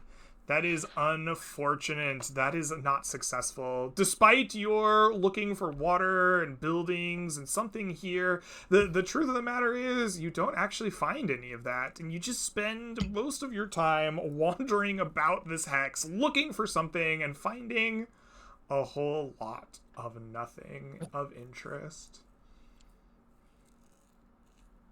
Okay. All right. We have 2 exploration points remaining. Is there... who hasn't led the party this day? Has everybody taken a turn at this point? Yeah? All right. Anybody that wants to then, tell me who is taking control. Looks like... I'll do it. Ooh. Oh. Go right ahead. All right. Yeah. McNabbit, it's yours. So, now, Greg, I know that we only have one more day of rations. Can you only refill rations up to the max? Correct. They only go up to the maximum number of 3. So it would be better to scavenge tomorrow then. From a purely min-max perspective of like, yes, make your rations go to 0, then back up to max. Well, I don't care about min-maxing, so I'm gonna scavenge. Absolutely. And I think what Dagnab is doing is he's taking that advice to heart about looking in woody areas, and as he's in an area that has some trees, he's scrounging up carrots, seeing if he can pull out the golden one. Okay. You scrounge around for carrots in a woody area. Unfortunately, you know that this is to the east and not to the west. So the golden I carrot get my directions mixed up. The golden carrot is not here, but you do, weirdly enough, find some carrots. The question is, how many do you find, and is it enough to fill your rations? Would you please make for me... I think this is just pretty much survival wisdom, as basic as it gets. So a survival wisdom roll here to scavenge. Your DC in this area is 12. Greg. Yes. I appreciate that opportunity, but I have the Outlander background, which means that I can automatically succeed. Yes, absolutely. One always knows where to find carrots. As an Outlander, as we've discussed, you have the ability to resolve this successfully due to your abilities as an Outlander. It still costs the exploration point, so we will go down to 1 exploration points for the day.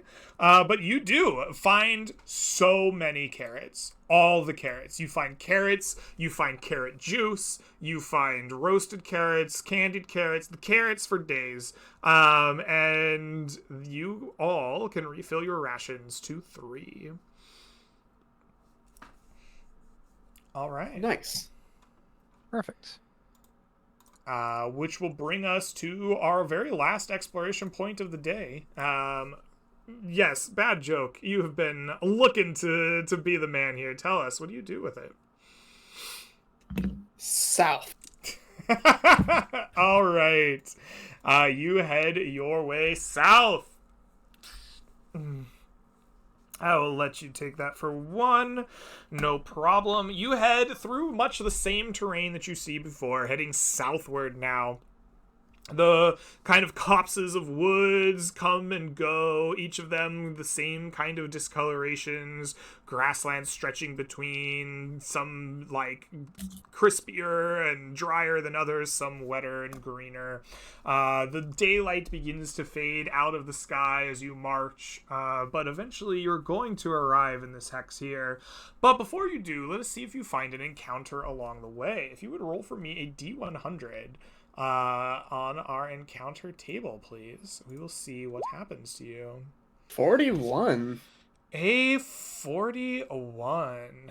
Here in these grasslands, in between the forests, birds of prey hunt. And these woods provide exceptional game. They are larger and angrier and better.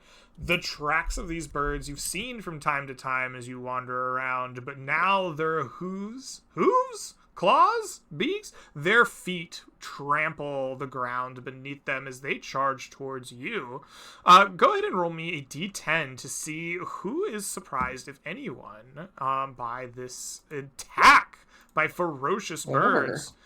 A4, that's actually close to something. Is that a stalemate, or is that the... It's a wash, I believe. I think it's a wash, yeah. 4 to 7, that is a wash. You will notice them as they charge towards you, and maybe Roll20 will let me change the maps. Who knows? It might not happen. It might.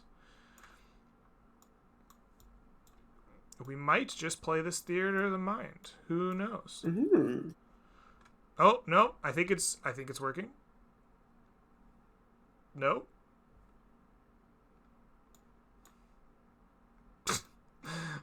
Okay, well, either way, large birds of prey, 4 of them, in fact, come charging at you, and these are, in fact, quite large.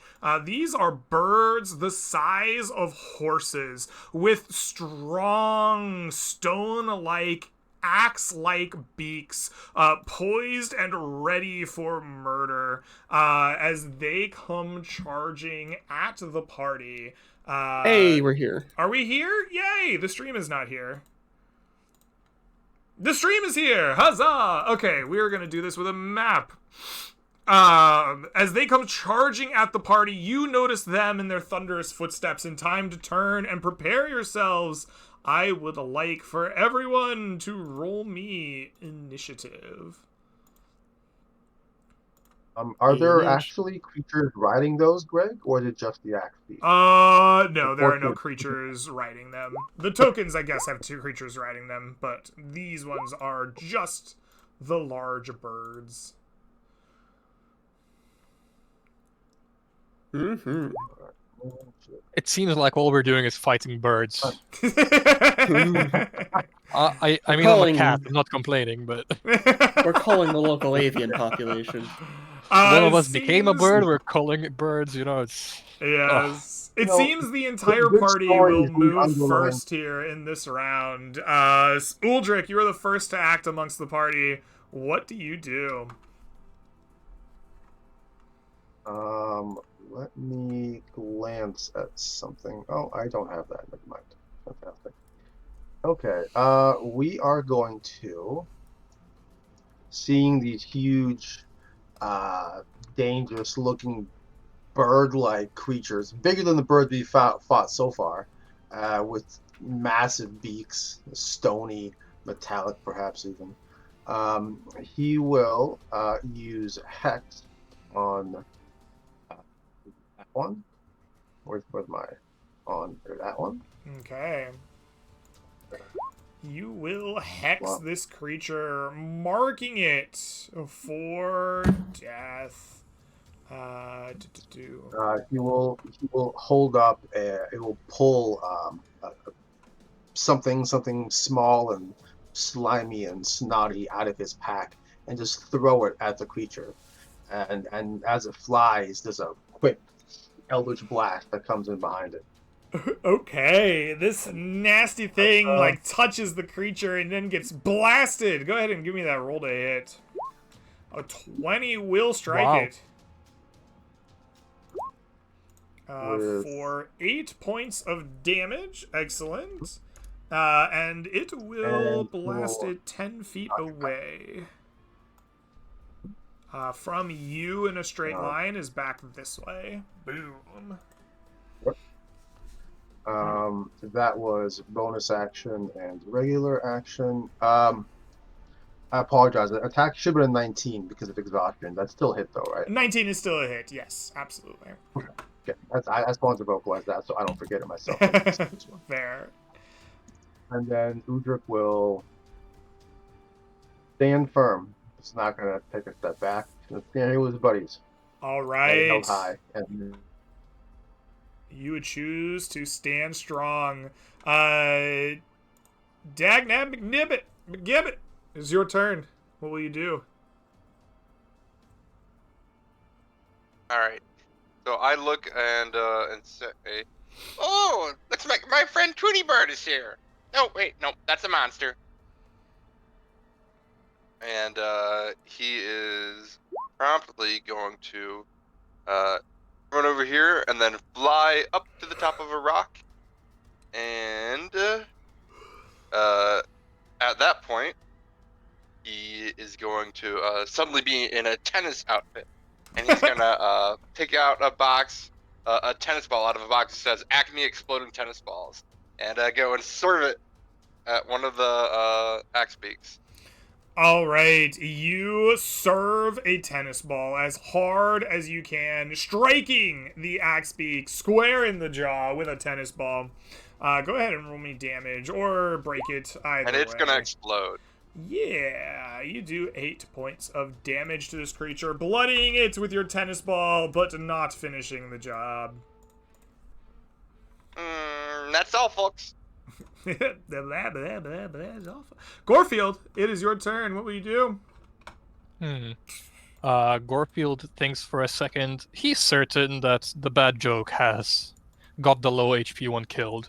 He's gonna bonus action brace himself and give himself advantage on the attack as he steady aims. And he's going to attack the one closest to himself, probably this one here. All right, you brace yourself, stand firmly in the ground, steady your aim, and you throw your psychic blade for yet another critical hit. Oh my goodness. Go ahead and roll me all that juicy damage. Oh. 15. 22. 22. Sorry, 24. Beautiful. That is enough. Either way, this creature falls in its tracks, skids across the ground, and lies dead from your psychic assault. Beautiful. That's all for me. All right. Bad joke. It comes to you.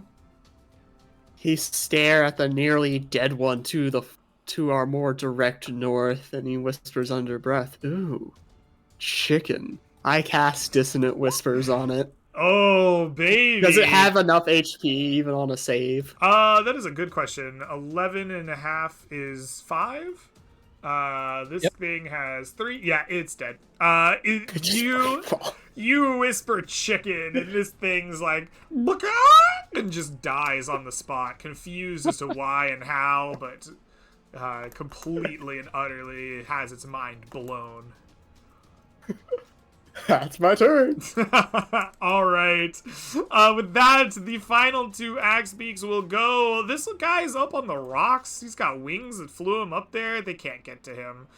So instead, they are going to use their 60-foot move speed to race down here. 5, 10. They got 60 feet. 20, 25, 30. They are big birds. 40. This guy's 55. Yeah, perfect. They're going to come down here, and they're going to decide how intelligent they are. Let's give them some intelligence checks here. That's pretty intelligent. They're going to know to pack tactics Gorefield. Unacceptable.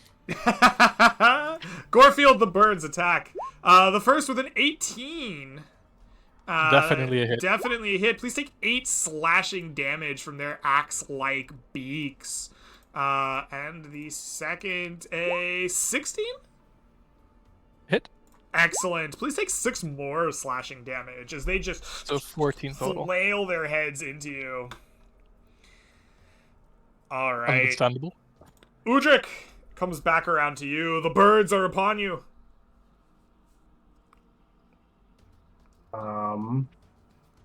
As the birds charge in, they start pecking at his friend Gorefield, coming dangerously close to ruining the beautiful cloak. Udrik knows. Can't have that. So, he is going to... So I'm just pondering whether to go Thunder Wave or Arms of Hadar. I'm glancing at the damage on this. Don't forget you can still move your hex, right? Or are they too far? Yes. It's a bonus action to move the hex. You are right. Ah. Thank you. So we're going to bonus action move the hex to this nearest axe beak here. That one. And then, Greg, have I seen these things attack from only 5 feet away, right? They haven't attacked from 10 feet away? They have not attacked from 10 feet away, no. Okay, perfect. That's I don't think that's something he would even think of, because that's a me thing. So we're going to move around this axe beak to get out of the sort of friendly fire zone of my allies, come all the way around, get as far away from Gorefield as possible, and then bam, we're gonna. I think Thunderwave is cool here. Thunderwave is just a massive blast. It's 15 feet. Right. Hold on, let me double check the positioning on this, because. No, you're 15 feet. If I was, no, yeah, it's gonna be. I think it's gonna have to be Arms of Hadar. All right, you cast your Arms of Hadar. These creatures will make their strength saving throws. The one that is unmarked will make a strength saving throw normally and fail. The one that is marked will take disadvantage and also fail. So each of them will take 7 points of damage. No, that damage is wrong. The hex only applies to like attack rolls, I believe, right? Okay, so they will take 3 points whenever of damage. I hit it with an attack. This is not an attack. Correct. This is an AoE. That is correct. You have not made an attack roll. Okay. And then the same thing with the Genie's Wrath. It also says attack. So I believe it's just the flat Arms of Hadar damage. So it should be 3. Correct. Excellent. 3. Each of them will be bludgeoned by black tentacles from the cracks of reality. Whoops, that's too much. Each taking 3 points of damage.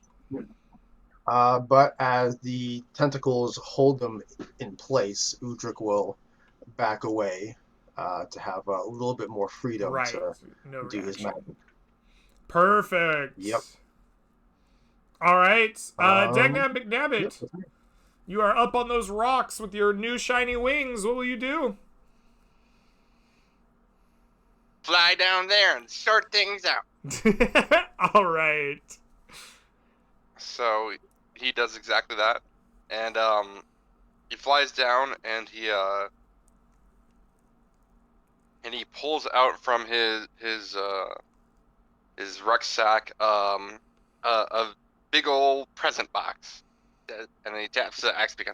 Hey bud, I got a gift for you.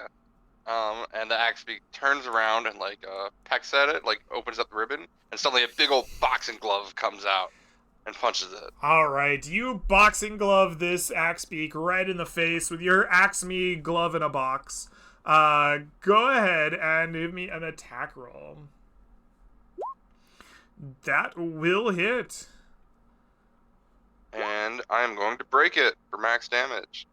All right, it is 10 points of damage. That will be enough to bloody the creature in front of you, but will not fell it. Well, I'll follow it up with a little bit of a punch of my own. 16 will hit. For 6, exactly, you bludgeon this to death with your fist, striking it down when the box when the glove in a box was not enough. All right, that's my turn. All right, Gorefield, you've been axe-beaked a few times, but now only a single creature remains. What will you do? Gorefield is livid. He's like losing his mind, right? He's like, you guys see what I can do. I one-tap almost everybody. Please give me stand next to the enemy so I can sneak attack, but nobody does that anymore. Give me a moment. I'm coming right next to you. Just hold yourself. So unfortunately, once again, I will brace myself as a bonus action, and I will give him not a 1-2 because no more 2s left, but a 1. All right, you steady your aim, bracing your ground and firing out a Does steady aim work on a melee attack? It should. Let's have a look. It's just for ranged. On your next Yeah. On your next attack roll. Yeah, it Yeah. doesn't say anything about ranged. Perfect. Okay, yeah, you steady your aim, hold your arm as steady as you can, and then slash down with your attack. That is a 22. That definitely hits for 15 damage. As I punch the microphone, it has 16 health. Ooh. It goes down to exactly 1 HP. I do the Macarena as I know it's about to die. All right, bad joke. It comes to you. Will you end this fight? Of course I did, as he pulls out his offhand dagger to complement his main hand dagger. Observe. Oh, hold on. nope. This dagger was chipped. All right, here comes the offhand. No, There we go. Oh. You critically hit it. Okay, with that, you slice and dice the last of the large chickens, as you called them before. Excellent. The axe beaks all lie dead at your feet. And there is no more threat here. Let's take a look at axe beaks. Axe beaks are none on the gold encounter table. Despite your best efforts to loot them, there is not a value that you can find. Tell me, party, do you do anything else while you sit here in the kind of grasses between the woods, or do you continue on away from them?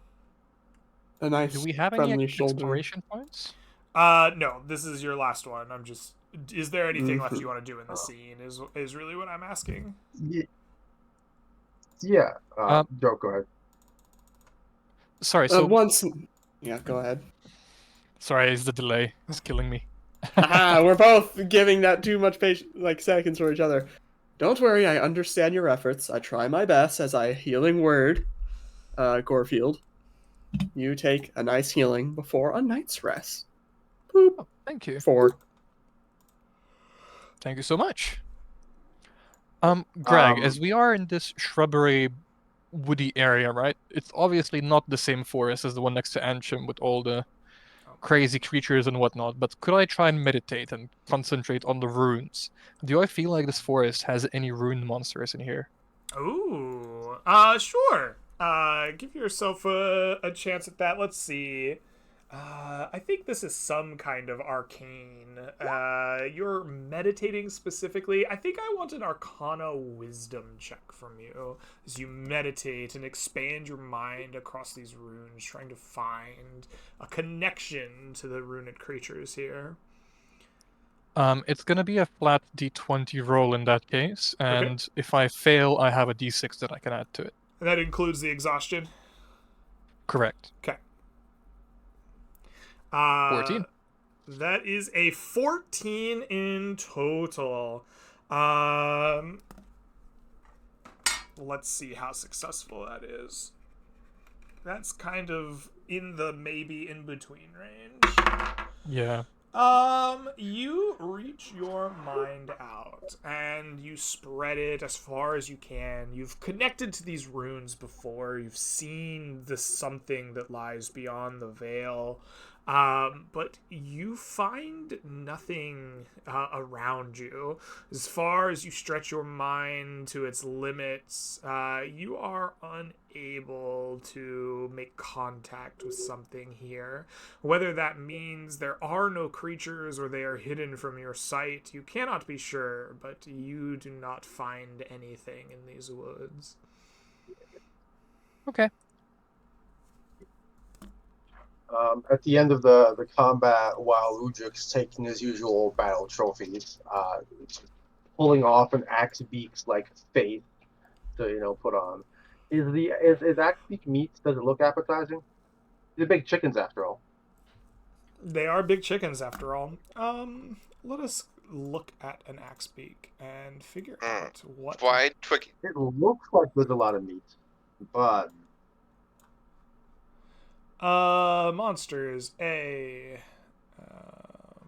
have to get out of angels, but before beholders. Oh. Animated. A creature between angels and beholders. It must be so powerful. It's just, And delicious.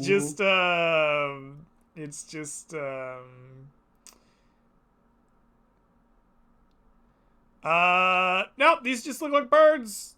Yeah, you could eat birds. Like big birds. Chicken. Yeah, Udric will, eye one up, see how one got a little bit sizzled by some of the Eldritch blasts, sniff it out a little bit, and say, smells like chicken.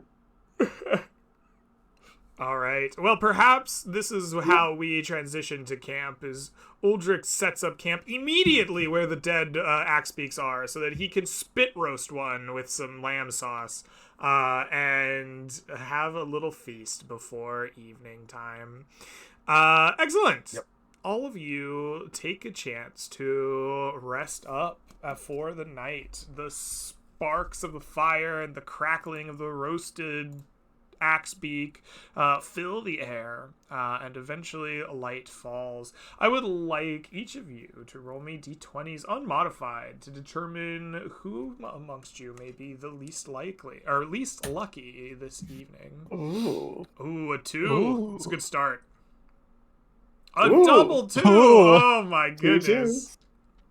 One more.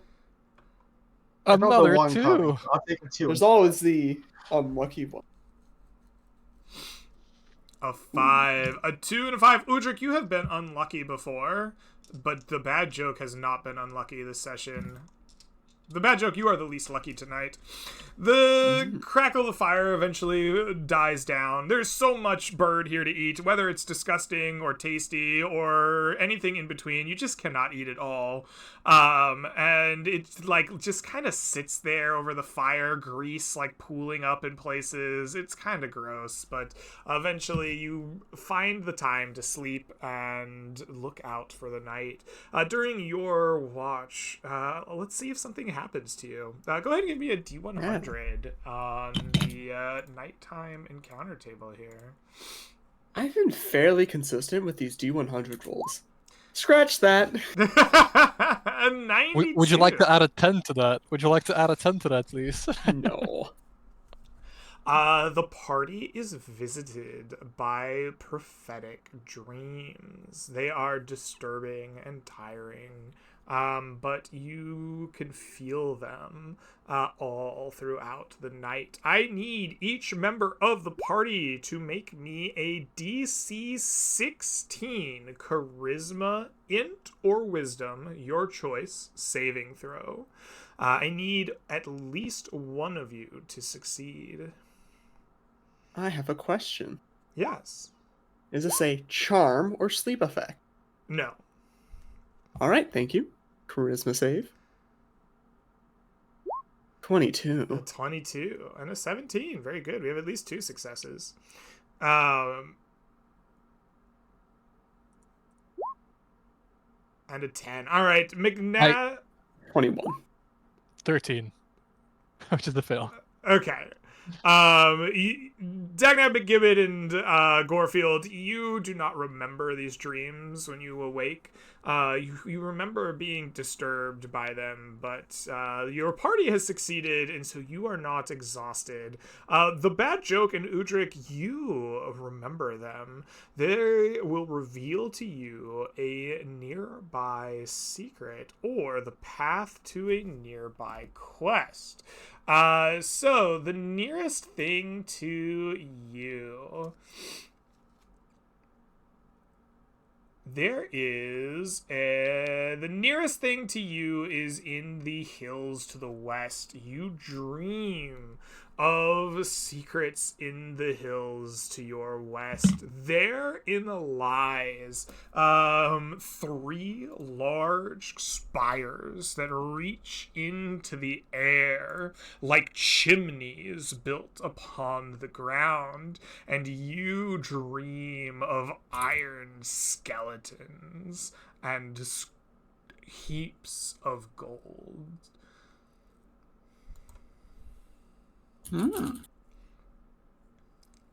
That An is omen. crazy. iron skeletons and heaps of gold. The Well, bad when you joke just like say, mutters. Yeah, when you say iron skeletons, Greg, do you mean skeletons like bones made of iron, or skeletons like in an iron cage, or what do you mean? They Iron look skeletons? like skeletons made of iron. So like the bad joke mutters this under his breath, and like Uldrick probably picks it up, like, "Oh, I also had that dream as well, right?" Uh, I've had an how omen. how can you have my dream?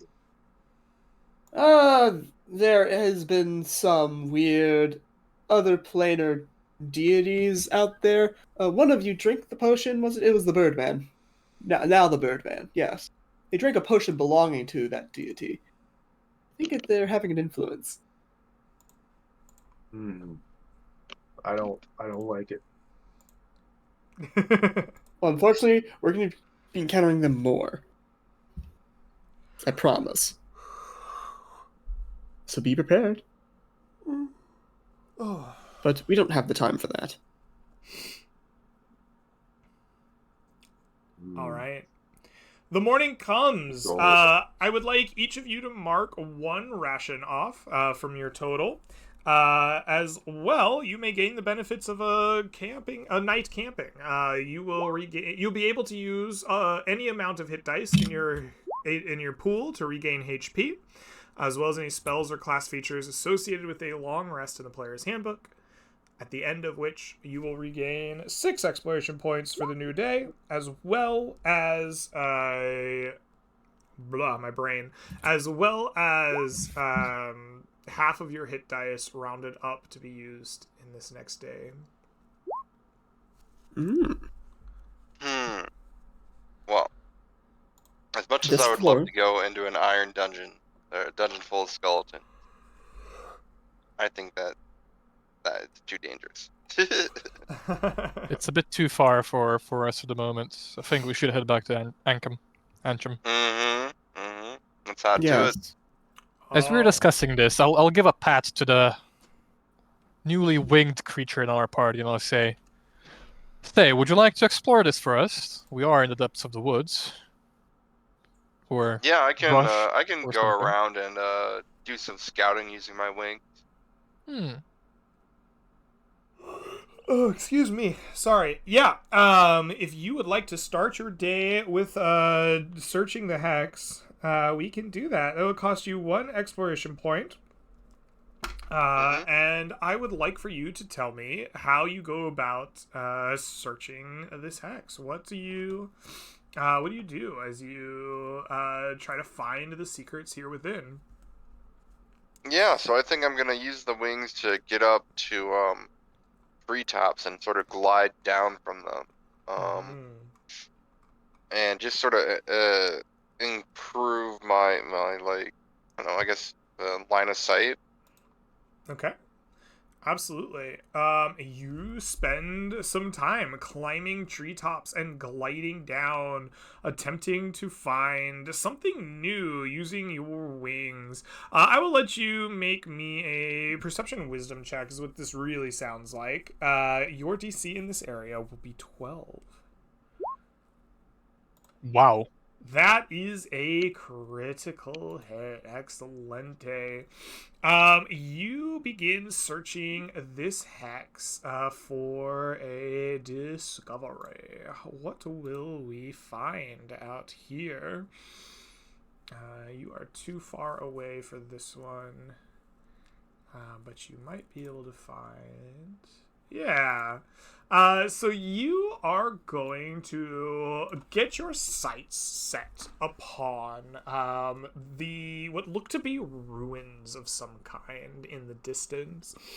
And as you bring the party back down, you will actually find that they are not in this hex, but on like the very edge of this wooded area, technically probably in this hex down here, but for the sake of argument, we'll say you can reach them in like without moving. And you come across the remains of stone structures, half buried in the dirt, weathered by time. Whatever its function was has been long lost. The strewn stones appear, though, to be salvageable as building material. You can spend 1 exploration point to excavate these stones that have been kind of broken down, buried, and strewn about. Most of them are large and intact for building. These stone slabs will weigh 60 pounds, but upon return to Ansham will count as 1 stone resource. I don't know, guys. Do people really want stone? No, of course we're gonna take it, right? All right. Needing stone. You spend an exploration point going to 4 and some time digging up huge heavy stones, like breaking apart pieces of these like weird walls or domes or whatever this stone once was. You're not really sure. Picking out the good pieces, loading up your bags. There is a horse amongst you in Odie. Do you have enough carrying capacity for 60 pounds of stone, or are we going to be encumbered moving forward? OT only has around 20-30 before he starts getting encumbered. However, Gorefield himself can carry almost 55 pounds. Oh, damn. All right, Gorefield. Yeah, so Yeah. we're 5. And then with the string sprouting that Udrik has, he's not bothered by encumbrance either. So he can like split up all the stone. All right, perfect. You split up the stone amongst yourselves and Odie and perhaps a genie in a bottle. And after some time of excavating and digging and putting things in bottles, you have a stone resource to return to town. Nice. Perfect. All right. Let me edit Easy. this to show that it has been found, so I don't keep handing it out over and over. All right, that will bring us back to where we started. You've spent 2 exploration points searching and then excavating, and now it is someone else's turn to lead the party. Who amongst you will lead the party today? I'm sorry, I am suddenly dying. Who would like to lead the It's party okay. forward? Wait. I guess Udrik can lead the next little step here. I think we're just going to be traveling. And I think getting a nice little breeze coming off the coast, knowing that it'll... Udrix is all in on this cloak, wing, billowing, maximum effect thing. So everywhere he goes, he's looking for the breezes, looking for the little winds, looking for the, to look good. So he's going to head the party down south. So then they can continue heading home along the coast. All right, you head down south. We're going to spend 1 exploration point to get down to the coastline. Exactly as you said, trying to maximize the most amount of breeze possible. Udrik, as you make this breeze-like travel, would you please roll for me a D100 on our encounter table? It's a 42. Oh my god, you're Yeah, all of dying. course. 420, we getting stoned, boys. Woo! You are... Let us see. Have the axe beaks recovered in this area? It has been a day. We just ate them all. They're gone. No. They have... The axe beaks in this particular area have been defeated for now. They will replenish later. You do not run into additional axe beak encounters. Wonderful. All right. With that, you arrive. 1 exploration point down with 3 to go upon this kind of hex on the coastline, leaving the kind of tarnished forest behind you with kind of greener grass and less tarnished, dry grasses around you than you have been seeing for most of your journey. Who will lead the party next? The bad joke will take us further along the coast. All right. Boop. You West. move westward towards Antrim and along this coastal region. You follow cliff sides and kind of weaving grasses. The smell of salt and spray of water occasionally hitting you as you walk. As you do, please roll me a D100 on our encounter table. Gladly. 79. 79. Ooh. 76 through 80. Let's see here. Recent rains have caused the earth on these cliffs to soften and come loose. Suddenly, underneath your feet, a mudslide threatens to sweep you and the party away down the cliffs and into the ocean below. Please tell me how you overcome or avoid this sudden mudslide underfoot. The bad joke is very light on his feet, and therefore, as the ground begins to give way, he attempts to quickly jump and hop and skip from one more stable footing to the other, making a path for his party to follow. All right. You hop and skip and jump, attempting to find the stable footland. Please make me an athletic strength or acrobatics dexterity check. Your choice. Your DC for this will be DC 13. I have a -1 to this roll because of exhaustion. Ooh. That is a 12. You will fail.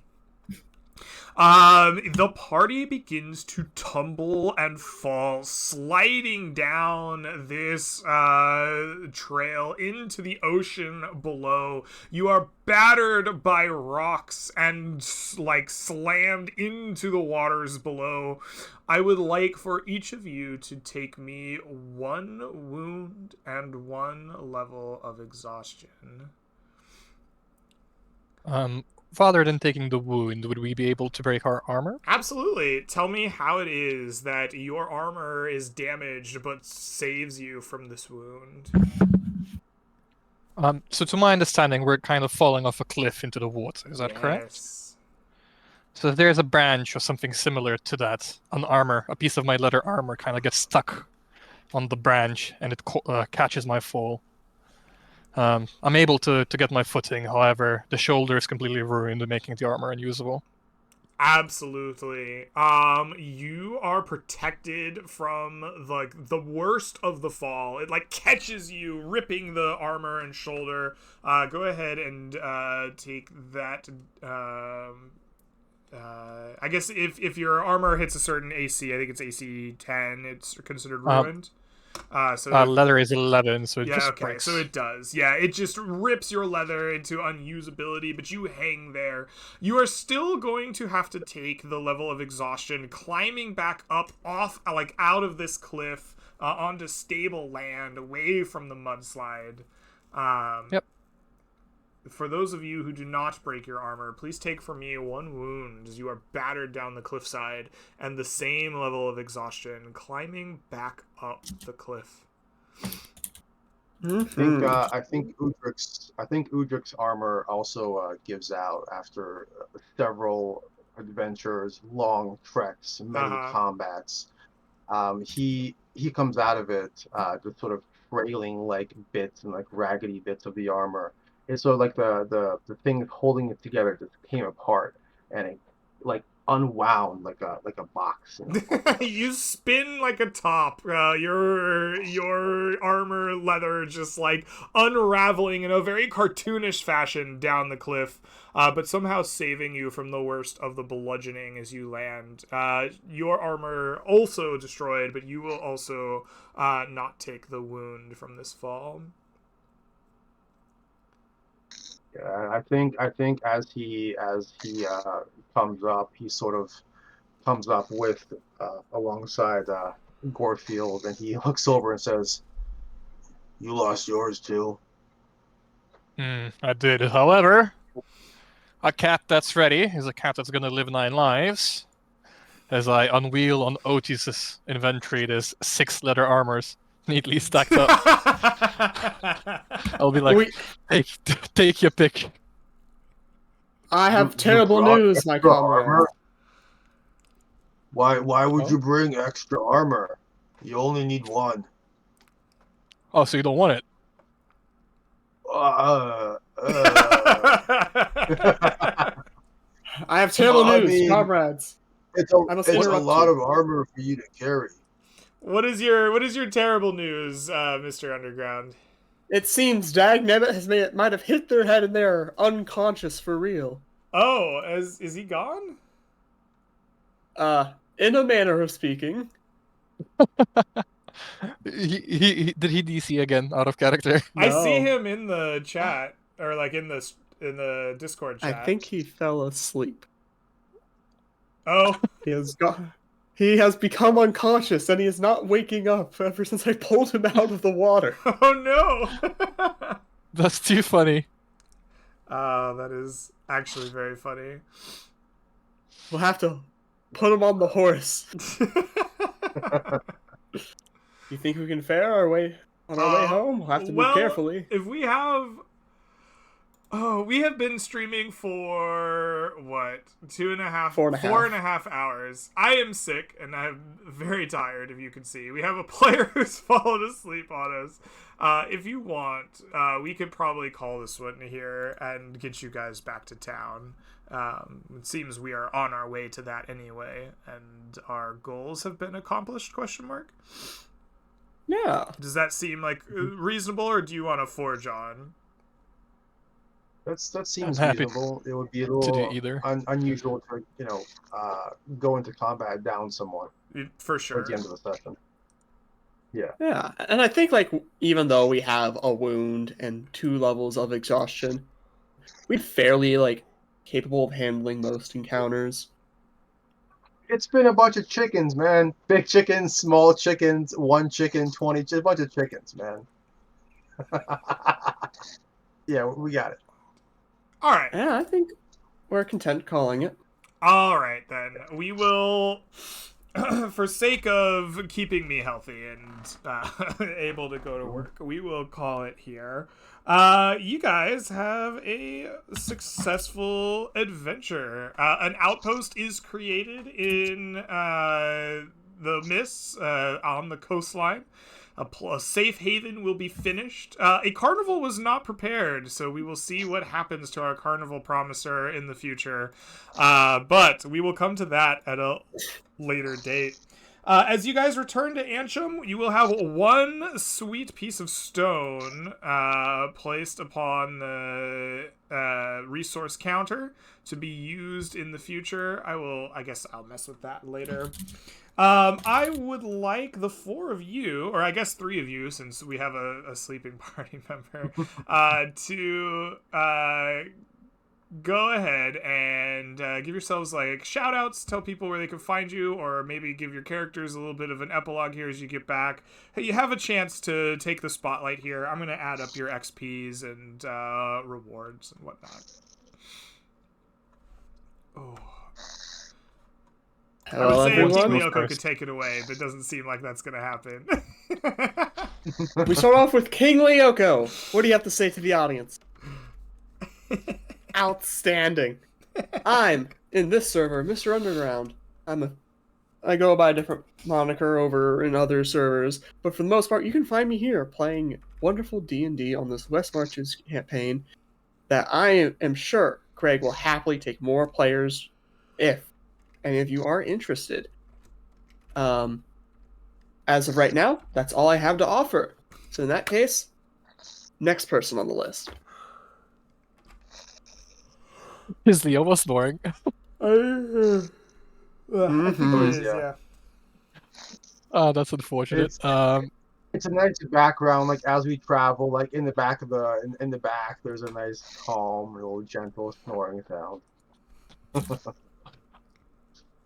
But I think as the party returns, Udrik will like be fist bumping and excited and talking with his new friends. Oh, you got wings! Oh, and your cloak still looks awesome. the Gorefield. He'll compliment Bad Joke on his like incredible planning and his route. That was a good plan. Yes, I managed to convince at least 100 adventurers to go and clear the way for us ahead of time. This will not backfire, assuming I don't quickly find a way to entertain them all very soon. You know, at this point, I reckon I pull Bad Joke aside, and I'm like, you know, I just built a new building apartment complex in the city, right? And all of the people I invited are killers and whatnot. And these are the people that you promised a carnival, so good luck. I'm gonna have to resort to extreme measures. he just says walking into town. Very cool. Oh, this is too funny. Anyhow, guys, my name's Horo, or David in real life. I'm playing Gorefield in this beautiful campaign. As always, big thank you to Greg for another wonderful session. Had loads of fun.